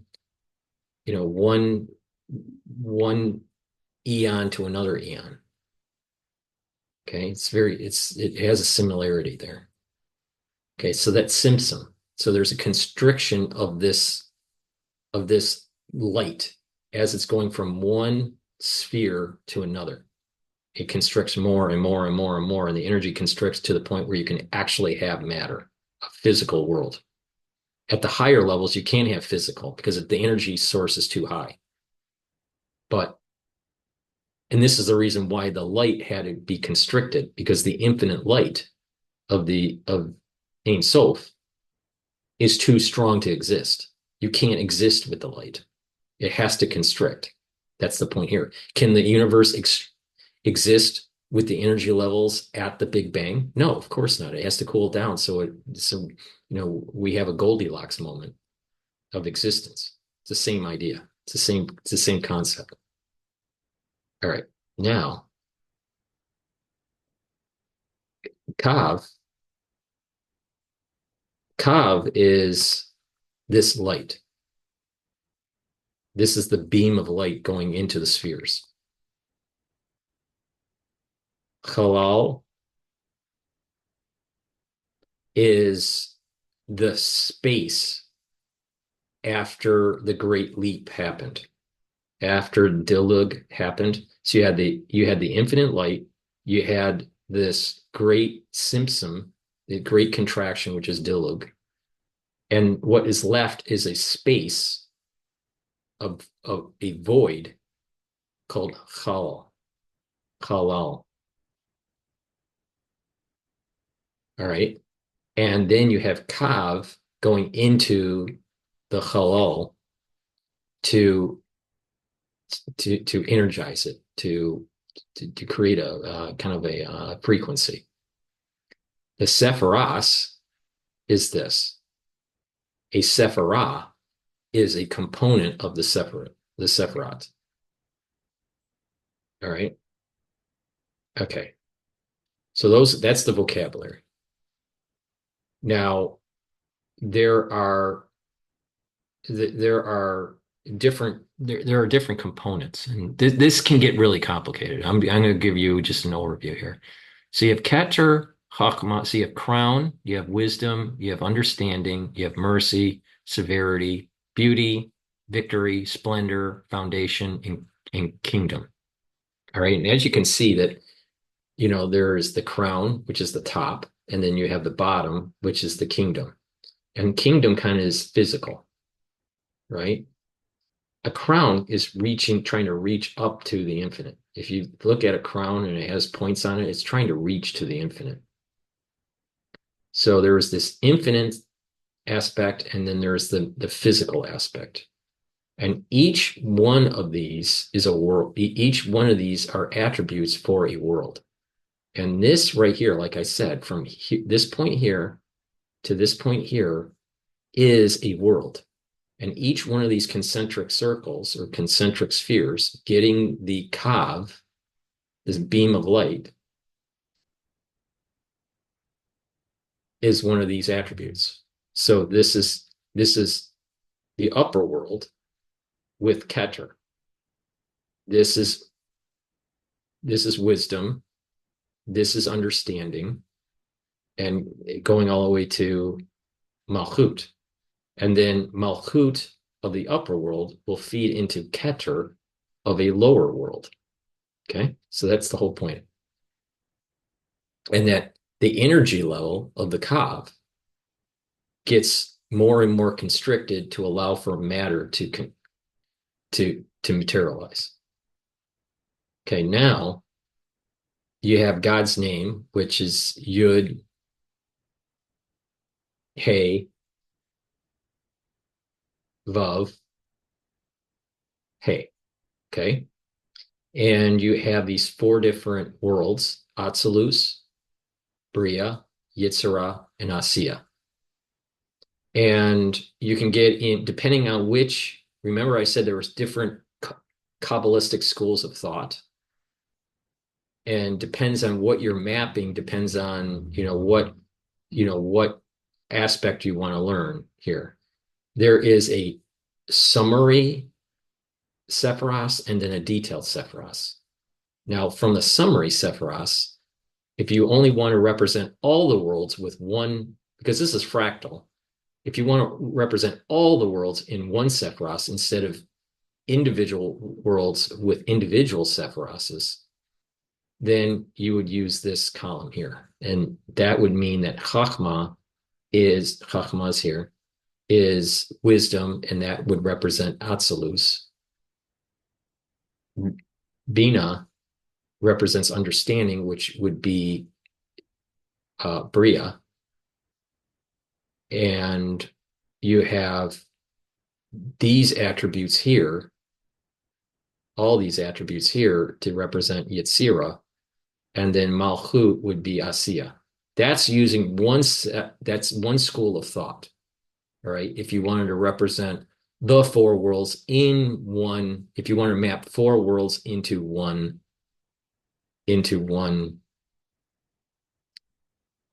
Sephiros. The reality of the situation is that each one of these worlds has its own Sephiros, represented with these different layers or different concentric spheres. Okay. So you, at the very high level that we can understand, there's probably one level above this that's like more towards infinity. But Atzilus represented with a Sephiros, Bria represented with another Sephiros, Yetzirah another Sephiros, and Asiya another Sephiros. So one Sephiros, another Sephiros, another Sephiros, another Sephiros. So these different worlds. Remember when we counted them, there were 5, but there are 4 worlds, but there's one above that we don't really go into. All right, the Chala, wait, not the Chal Al, the Chalal. That's hard to pronounce. Halal is the creation of the space from the great leap, the Dilug. All right. And then as the energy is coming in, the space is created, but it's not actualized until Kav brings in the energy and actualizes the actual sphere. Until all of the attributes within that world are actualized, then Atzilus is actualized. All right. So energy is going into GETTR, and then the Chachma, and then the Bina, and blah, blah, blah, right? All the way to Malchut. Now, different attributes have very strong energy. So Atzilus Chachma is very strong attribute in Atzilus, but Chachma is not as strong of an attribute in Bria. The attribute in Bria for strength, that strong frequency in Bria, is actually Bina. In Yetzirah, the frequency is Chesed all the way to Yisod. All right, so these attributes here, right? So these are very important for the spiritual world, the Yetzirah. This is where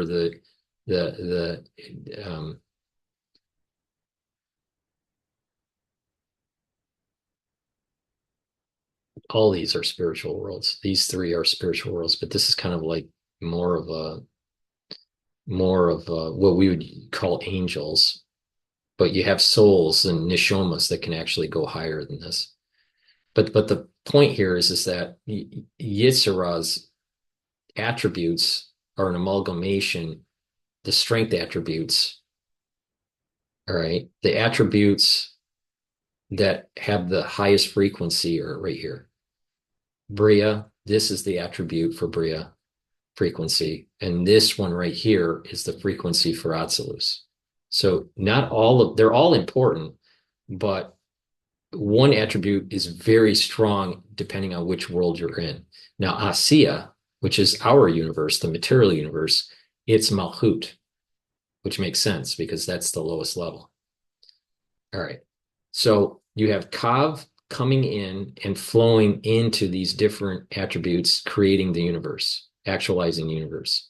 And then Malchut of Atzilus feeds into Keter of Bria, and that flows through and actualized. Then Bria is fully actualized, and then Malchut of Bria feeds into Keter of Yitzhara and actualizes Yitzhara. So this is the energy flow. Okay.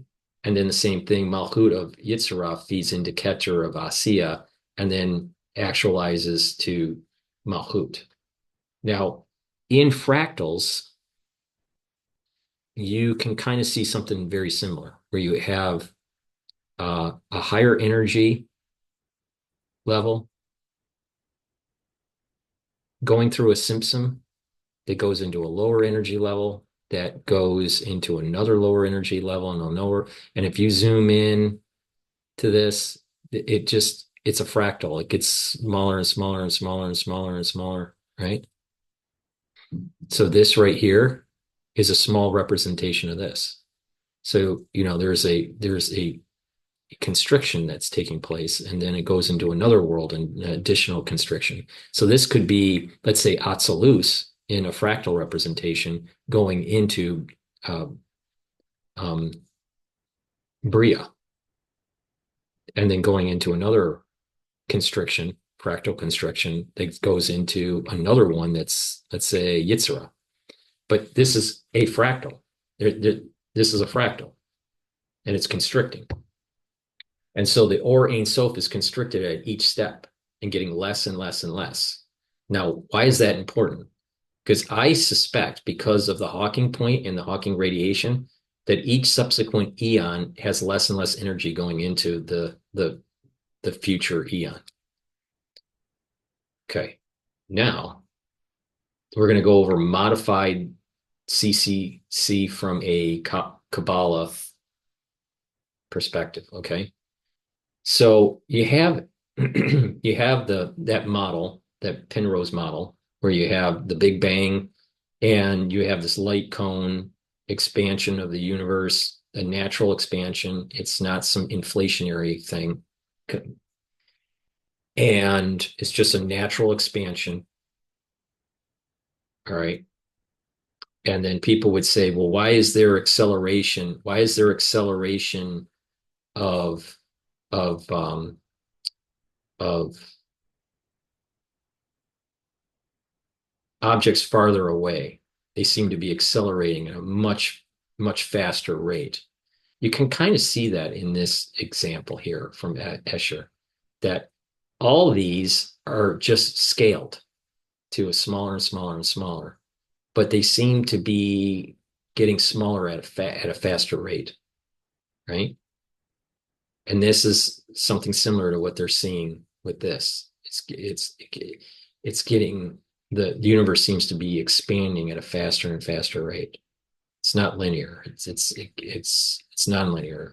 This is a nonlinear. This is not linear. This is nonlinear. This size to this size is exponentially getting smaller. Okay. So the system is a fractal, and that the Or Ein Sof constricts into each of these worlds. And you have constriction between worlds, but you also have constriction between attributes.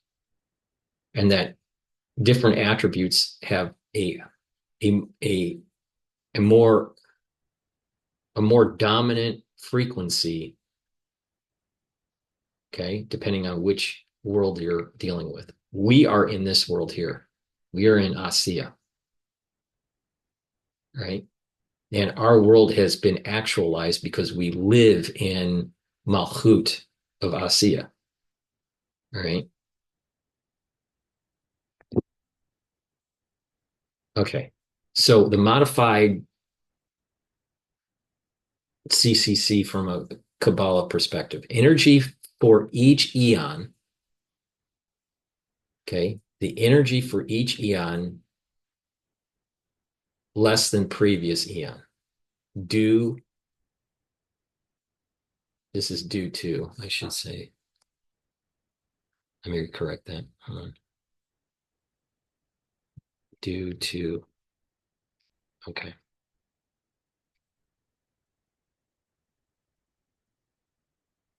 Okay. So for each eon, okay, you have an eon, each eon or eon. For each eon less than previous eon, there's less energy from the previous eon. So the energy in here is higher than the energy here because time is moving this way. It's moving upward. Time is moving upward. This energy level here in the universe was higher than the next eon. And the reason for this is because of this Hawking radiation. Okay, and there's this concept of a critical energy threshold within the Hawking point. All right.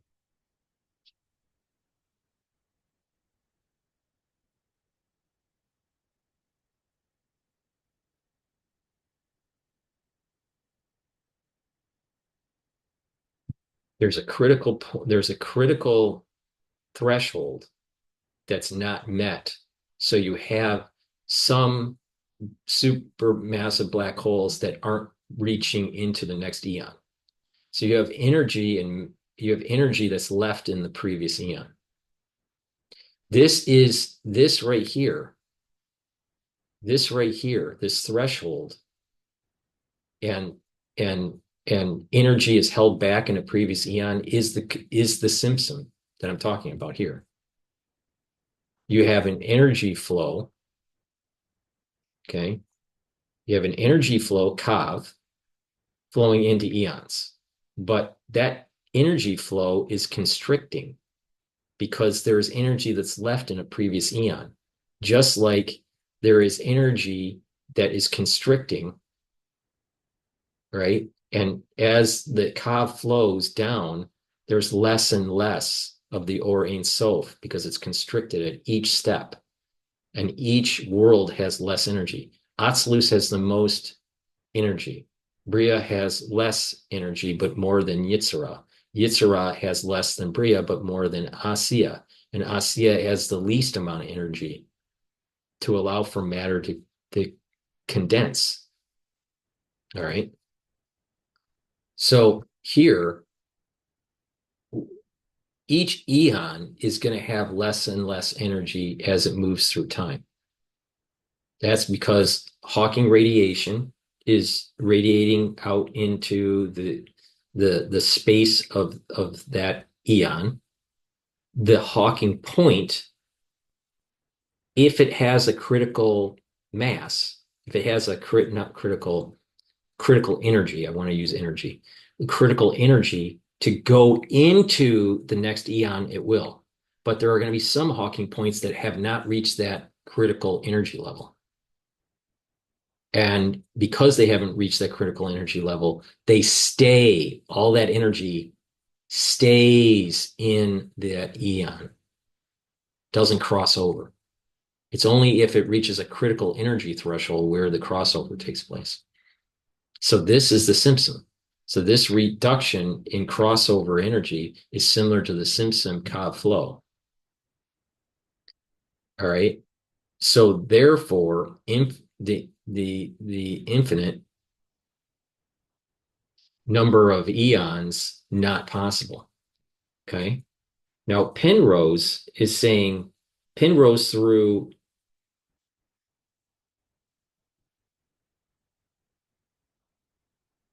Penrose proposed that each one of these eons goes on forever, goes on to infinity.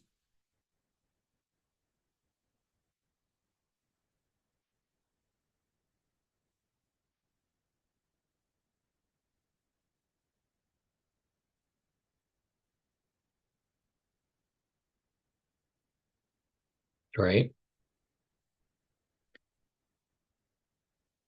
Goes on forever, and that if you go back in time, it's been going on forever in negative time. In positive time, in the future, it's going to go on forever, and in the past, it's gone forever. That's what Penrose states. I am stating something quite different, right? Because of the Simpson Cobb flow and this critical energy threshold not being met in some of the black holes in a prior eon. Okay. Now, Penrose also states that because there was an infinite past and an infinite future, that there's really no beginning. Now, I disagree with that because according to Kabbalah, there had to be an original Big Bang. All right. That original Big Bang is at assuming that there's not another world above Atzilus, because there might be, and so the original Big Bang might be in there. But let's just assume that there's not another world above Atzilus, okay? Because it gets into a Kabbalistic concept that I'm not familiar with. But the point here is let's say that the starting point was Atzilus. In Atzilus, it's GETTR. GETTR starts. All right. But the point here is there had to be a starting point, but I think it's GETTR of Atzilus. So the GETTR of Atzilus, all right, is the beginning of the Ka flow to start to actualize the GETTR sphere of Atzilus until all the attributes of Atzilus are activated. And then the world, that world, happens, and then there's additional constriction of the Ka flow that will lead to further worlds that are actualized. Okay. So in the Torah, there is this word called Bereshit, Bereshit, or Bereshis. Sometimes you can say, depending on where you are, where you're from, you can say T or S, but Bereshis or Bereshit. All right. But basically, what it basically means, Bereshis, basically means that beginning. All right. Or in the beginning. All right. So there is an Aleph bet. This is a bet. This is the second letter. The Aleph is actually right here. Right. But so the Aleph looks like that, and then the bet is right here. Now this Aleph here is just the first reading, the first reading of the verse. But the actual first letter of the Torah is the bet. That means that it's the second letter, not the first letter. Now, the first letter represents, you don't say the first letter, it's a silent letter. The Aleph is a silent. Bereshis,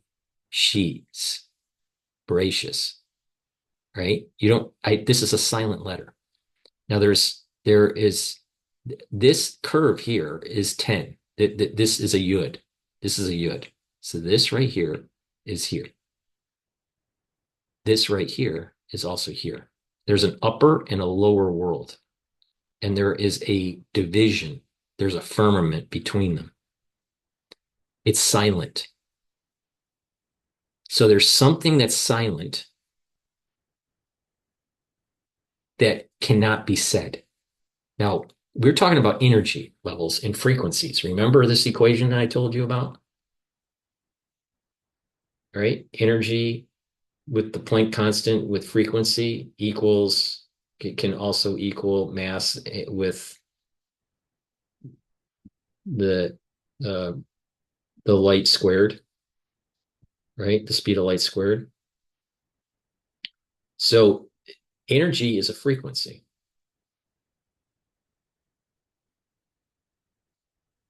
A frequency is also sound. Sound is a frequency.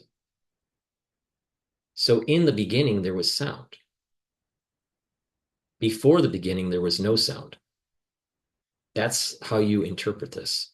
Aleph, which is the first letter that is not mentioned as the first letter of the Torah, but the first letter of the alphabet, it's silent because in the before the beginning, there was silence.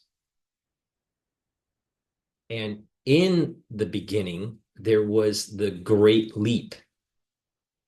And that great leap was the constriction of the light to allow for the Chal Al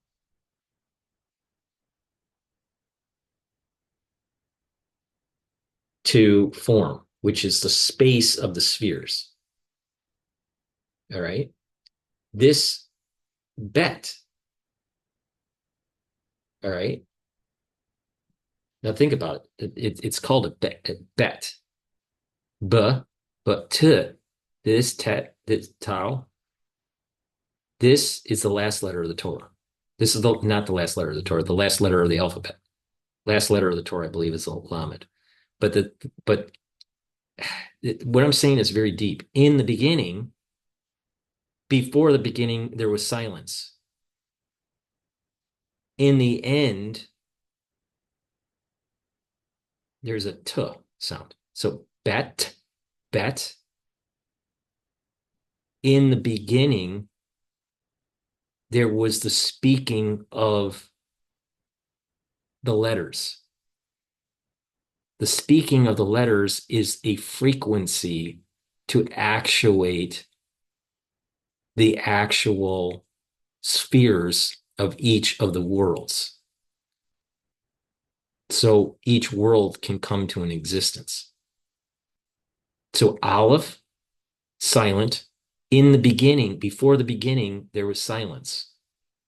Then there was a frequency that was spoke. And that's the Kav flow in the different spheres. Bet basically is the sound b is the second letter of the alphabet, but bet, the name of the letter, encompasses the bet and tau. So this right here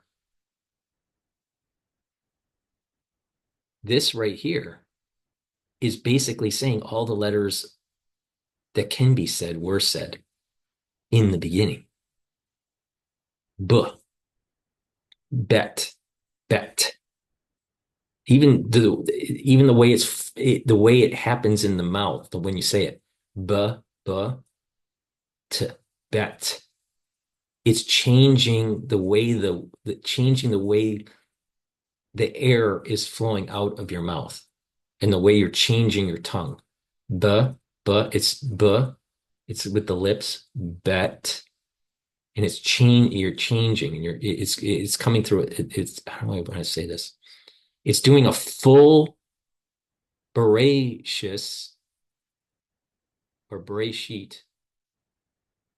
The first letter of the Torah is speaking all the letters. It's creating all the worlds. There's a great constriction. Okay. 1, 2, 3, 4, 5, 6. Okay, now, all right, so we have here the bet.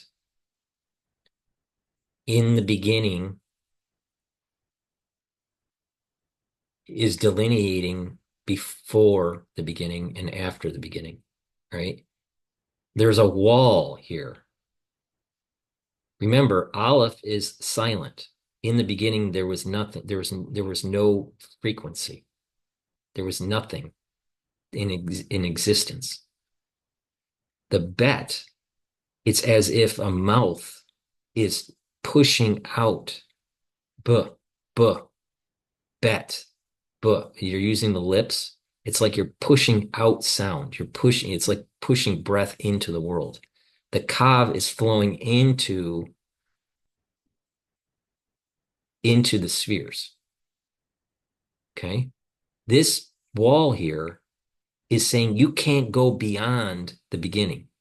You will never be able to know before the beginning, which in what I am saying is you don't know anything above Atzilus and Keter. You can't know that above this. You can only get to Atzilus Keter. So Atzilus Keter is right here. It's this point here at the very start of the Torah. This is the very start of the Torah. This line here. Okay. You can't get there. Now, what's interesting is a bet also has a little bit of an appendage at the end. There's a little step, right?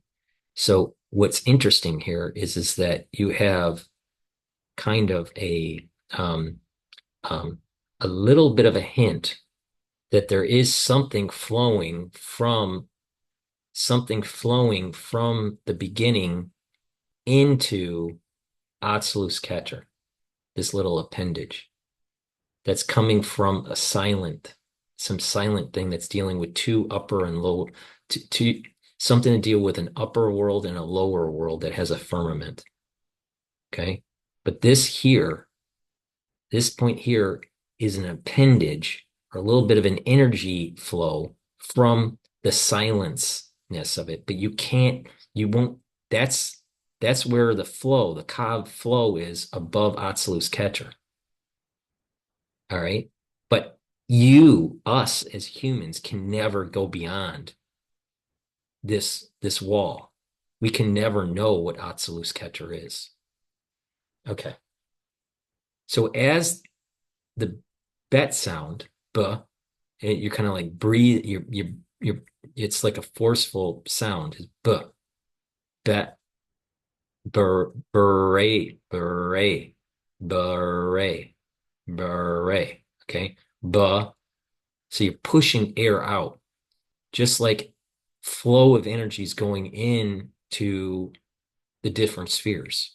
So this is happening at Atzilus Keter. The point here in the first letter signifies if the point is there, it's a b sound. If the point is not there, it's a v sound. Now think about that for a sec. Point, b, no point, v. B is pushing breath out. V is kind of like it's like kind of almost chaotic. So at the singular point, the original singular point, it was smooth. Now remember what I was saying before, that subsequent big bangs, because of the Hawking point and the crunching of space, the crunching of matter into energy, that space gets very constricted. Okay. And crumpled up. It's not smooth. All right. So subsequent eons is not smooth. But the first Big Bang was smooth. Okay. And that's what this point represents. This point is representing smooth. There's a vibration. There's it's almost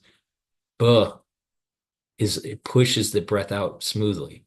But with a v sound, with no point, there's a vibration. So there's some sort of perturbation within the space energy field. It's chaotic. It's twisted. And that's what Penrose is saying. Penrose is saying that at these points for the eons, it's chaotic. But the first Big Bang was smooth. Okay. So this point here, this point is the first letter. It has a boundary, so you can't know what was before the beginning. And this represents Atzilus Keter. And this point here is the smooth Big Bang that went into Atzilus GETTR.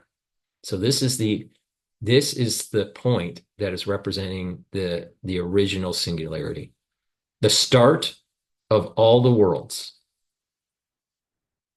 The start of all the worlds at this point here, right, is right there. It's right there. All right. Now the first letter of the Torah, the backing signifies you can't know anything beyond that. All right. So that's the big takeaways.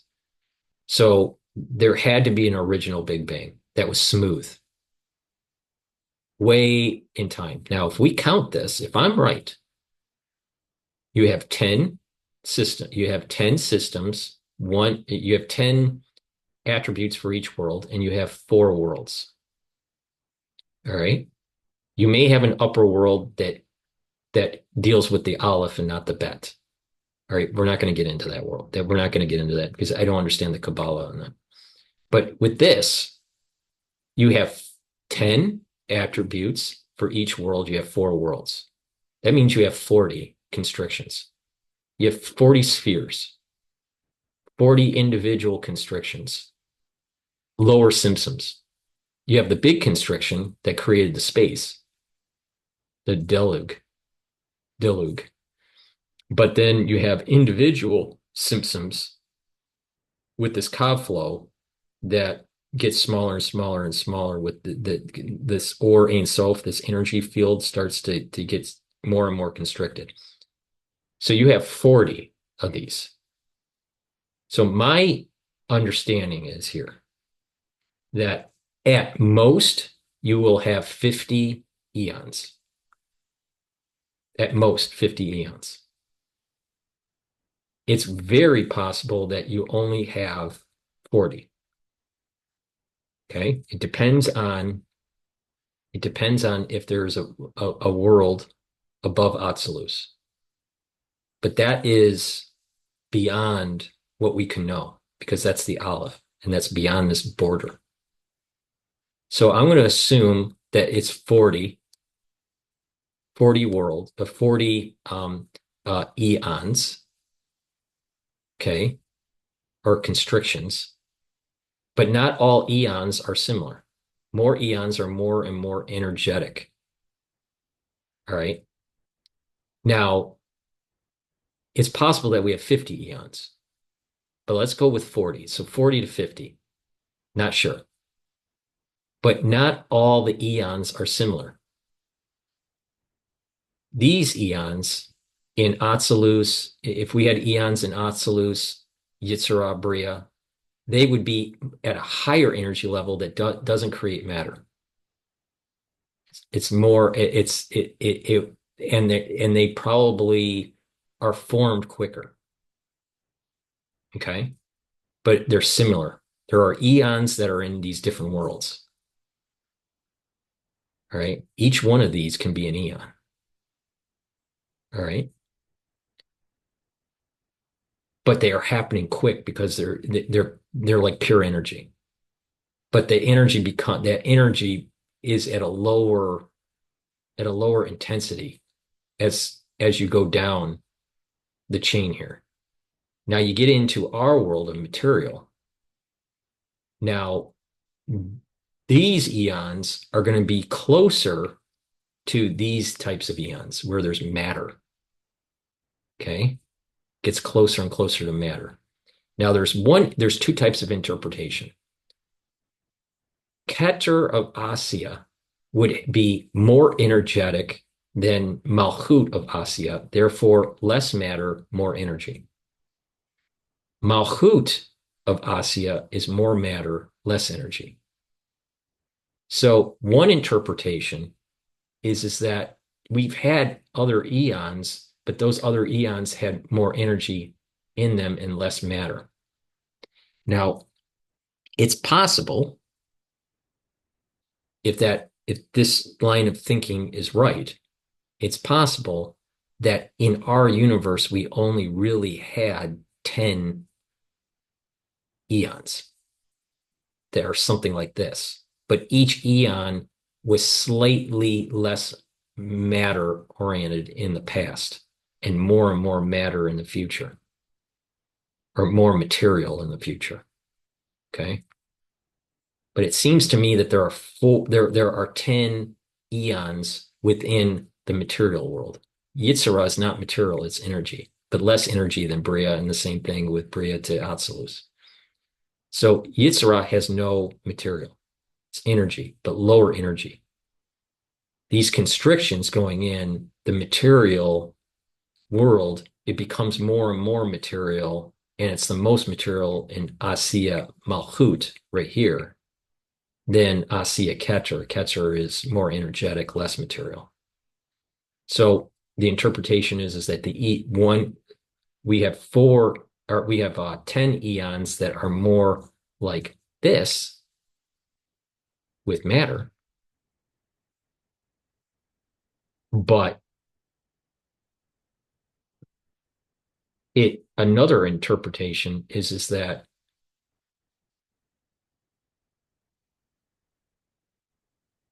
we only have one. We only have one fully material eon. And that subsequent eons were just too energetic to be able to consolidate the matter. So I'm not sure if we had 10 eons in Asiya, or we really only have, let me rephrase that.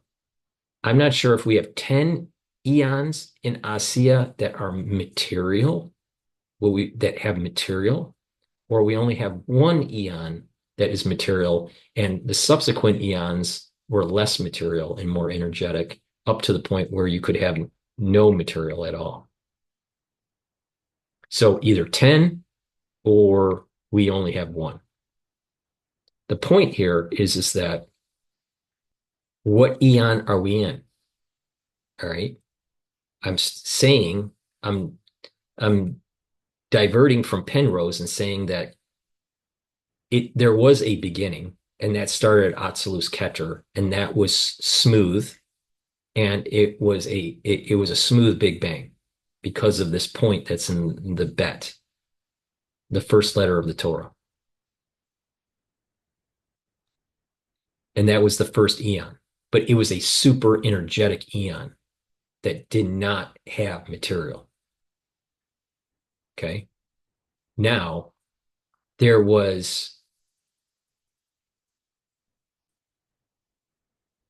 lots of different eons, lower and lower energy levels, constriction, more and more, up to the point where we're in the material world. And that we may have had 10 eons. Each eon became less and less energetic, which makes sense because of the Hawking point radiation dissipation and the critical energy requirement for the Hawking point to go over to the crossover. So it'd be less and less energy, and each eon becomes more and more material. So we may have had 10. Now, according to Kabbalah, we are in the Malchut of Asiya. That means that there are no future eons. So are we in the last eon is the question. According to Penrose, future births/deaths of eons go on into infinity. According to Kabbalah, we should be in the last eon because of Asiya Malchut. Eon has formed, in that the tikkun, or the repair process, this is the reason why there's mitzvahs. The tikkun process is to try to elevate this constricted energy that created the breaking of the vessels. The idea is to elevate it out. So there's supposed to be a reverse process. So what we did is we talked about a forward of time. But according to Kabbalah, we're at the last eon, and that there should be a reversing of time. Maybe not reversing of time is a good way to say it. We're supposed to elevate the breakage of these Hawking points into a new eon, we're supposed to elevate them back up. So the idea in Kabbalah is this. There was a Simpson through the Kav flow that constricted the Or Ein Sof, the light of the infinite, right? There was this constriction. They became less and less and less until it became in the material. And in the material, it stops at Asiya Malchut, this point here.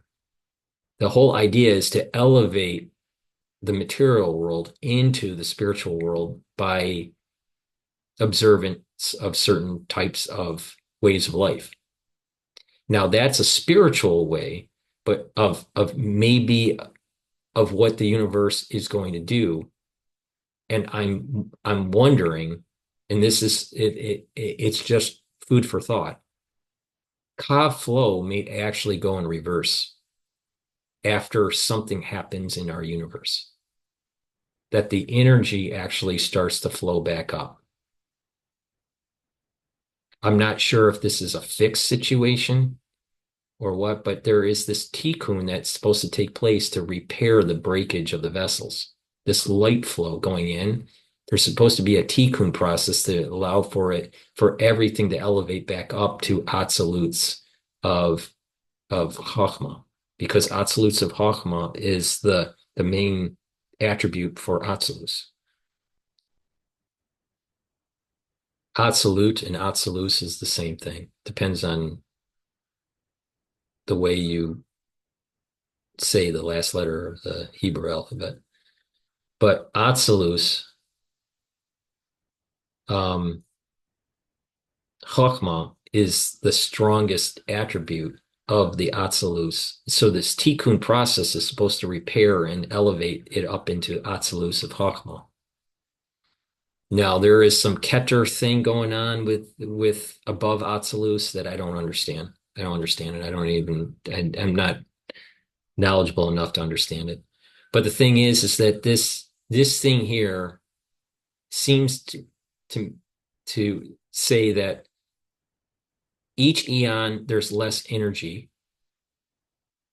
and that according to Kabbalah, we are in the last eon, and that there's supposed to be some sort of reversal that's taking place through the tikkun process. Now, there's a reverse Kav flow, and instead of, because there's a reverse Kav flow, is there this Or Ein Sof that becomes unconstricted as it moves upward? And then everything collapses back into Chachma of Atzilus? I don't know. But at least with this, there seems to have been a smooth Big Bang that's not a Hawking point. So there was a start. That each eon has less energy because of this critical energy threshold. And that's true with the Simpson in Kabbalah. And it seems to me that we're in the last eon because we're at the Asiya Malchut to begin the tikkun process. So, are we in the last eon? Basically, this question is unresolved because we do not know if our universe has the critical energy at the Hawking point for the next eon crossover. So if this is true, and this is true, we're in Asiya Malchut, then there's not going to be a new eon. We're in the last eon. Now, I know this sounds very crazy. It's deep. It's hard to understand. It's hard to even present. It's going over concepts that go against the grain of some thought processes that we've been told in school and in the sciences. But let me just review really quickly here. All right. So Penrose comes up with a theory, CCC. And the idea is that there are hotspots within the CMB map of Hawking points. which are points that are derived from supermassive black holes that go over the crossover into a new eon. And that these hot points, we're actually seeing that crossover from the previous eon. Now, if I'm right, then that means that was the crossover from Yesod to Malchut in Asiya. Now, Penrose, also said that, standard cosmology, you can do infinite compression and infinite expansion when you have, just these photons. All right. Black holes, supermassive black holes form near the end of an eon, soaking up all the matter and bring it into a singular point called the Hawking point. And over time, near the end of the universe, or the end of a black hole, what happens is there's this Hawking radiation. So some radiation stays in that eon, and then energy coming from the Hawking point does the crossover into a new eon. The light cone basically is showing the quote, the expansion of the universe. All right. And it's not due to inflation. It's an intrinsic property of light.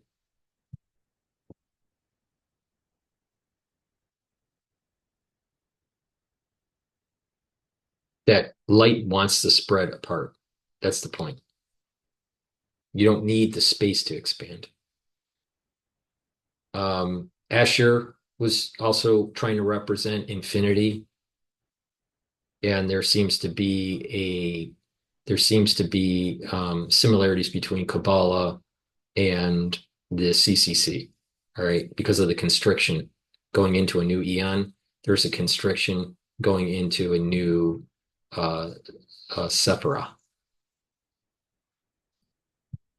The key concepts of Kabbalah, you have the Or Ein Sof, the light of the infinite, Dilug, which is the great leap, where you have the big constriction to create space, and that space is called the Chalal.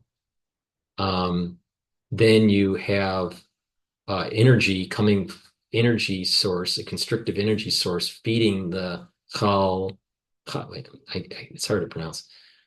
You have the Kav, an energy source that's flowing into the Chalal to actuate, to energize each of the attributes. And then you have the Sephiros, and then you have the Sephirah, which is an individual one. And, each one of these represents another concentric sphere. And they're divided into worlds. From here to here is a world. From here to here is a world. And these worlds are Atzilus, Bria, Yitzhara, and Asiya. Asiya is the material world. And this is very similar to a fractal, where you have constriction of energy or space leading to, some sort of an emergent behavior. In this case, restrict energy that leads to a material world. The question is, what's going on with these eons? It seems to me that there's a critical energy threshold with the Hawking point, and that there's energy that's left over in a previous eon, very similar in Kabbalah. And that in the remote past, there weren't infinite eons. There was an original, and that original is coming from Atzilus GETTR, and it's a smooth Big Bang, not a rough Big Bang. All right, and that's important cosmologically, because smooth smooth is not coming from a Hawking point. There wasn't a how do I want to say this? It didn't constrict from a prior eon to be able to blow up into the crossover of another eon. It just it was a singular point that that came out. That just came out. Now, string theory and membranes and all this, or the smashing of energy touching each other creates a point, and then they can come out. Who knows? But according to Kabbalah, it started smooth because of the way the letter bet b sounds. It's not v without the point. It's v. V is rougher. It vibrates. That means it's chaotic. But b is not chaotic. It's smooth. And I believe that we're in the last eon because we're in Malchut. We're in Malchut of Asiya to begin the Tikkun process. But Penrose thinks that there's infinite eons in the future and in the past. It's unresolved.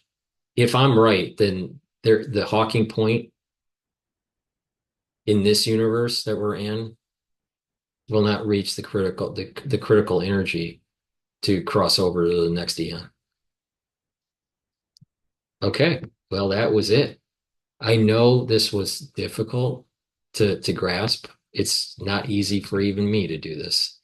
And it's pretty mind-numbing, mind-bending. But please go to my website, the-studio-reykjavik.com, and help support my work by purchasing the health products that I offer. If you follow my protocols, you're going to slow down the aging process and you're going to improve your immune system. In addition, take a look at some of my lectures on pulmonology and immunology. And you'll learn a lot about how to improve your health and change that power imbalance between you and your physician. That's important as a patient. You need to be an informed patient about your health. And you can take proactive measures to improve your health. So please go to my store, the-studio-reykjavik.com. The link is in the description of this video, and help support my work also by sharing the links and asking your social media network to follow me. I need to accrete more of an audience so I can help people be able to improve their health through change of lifestyle and supplementation and proper mindset, but also to be more informed on the economy, how financial markets are behaving and how to take advantage of those, and also my perspective on current events. So thank you for listening. Please go to my store, the-studio-reykjavik.com, and get those supplements. Thank you for listening and have a nice day.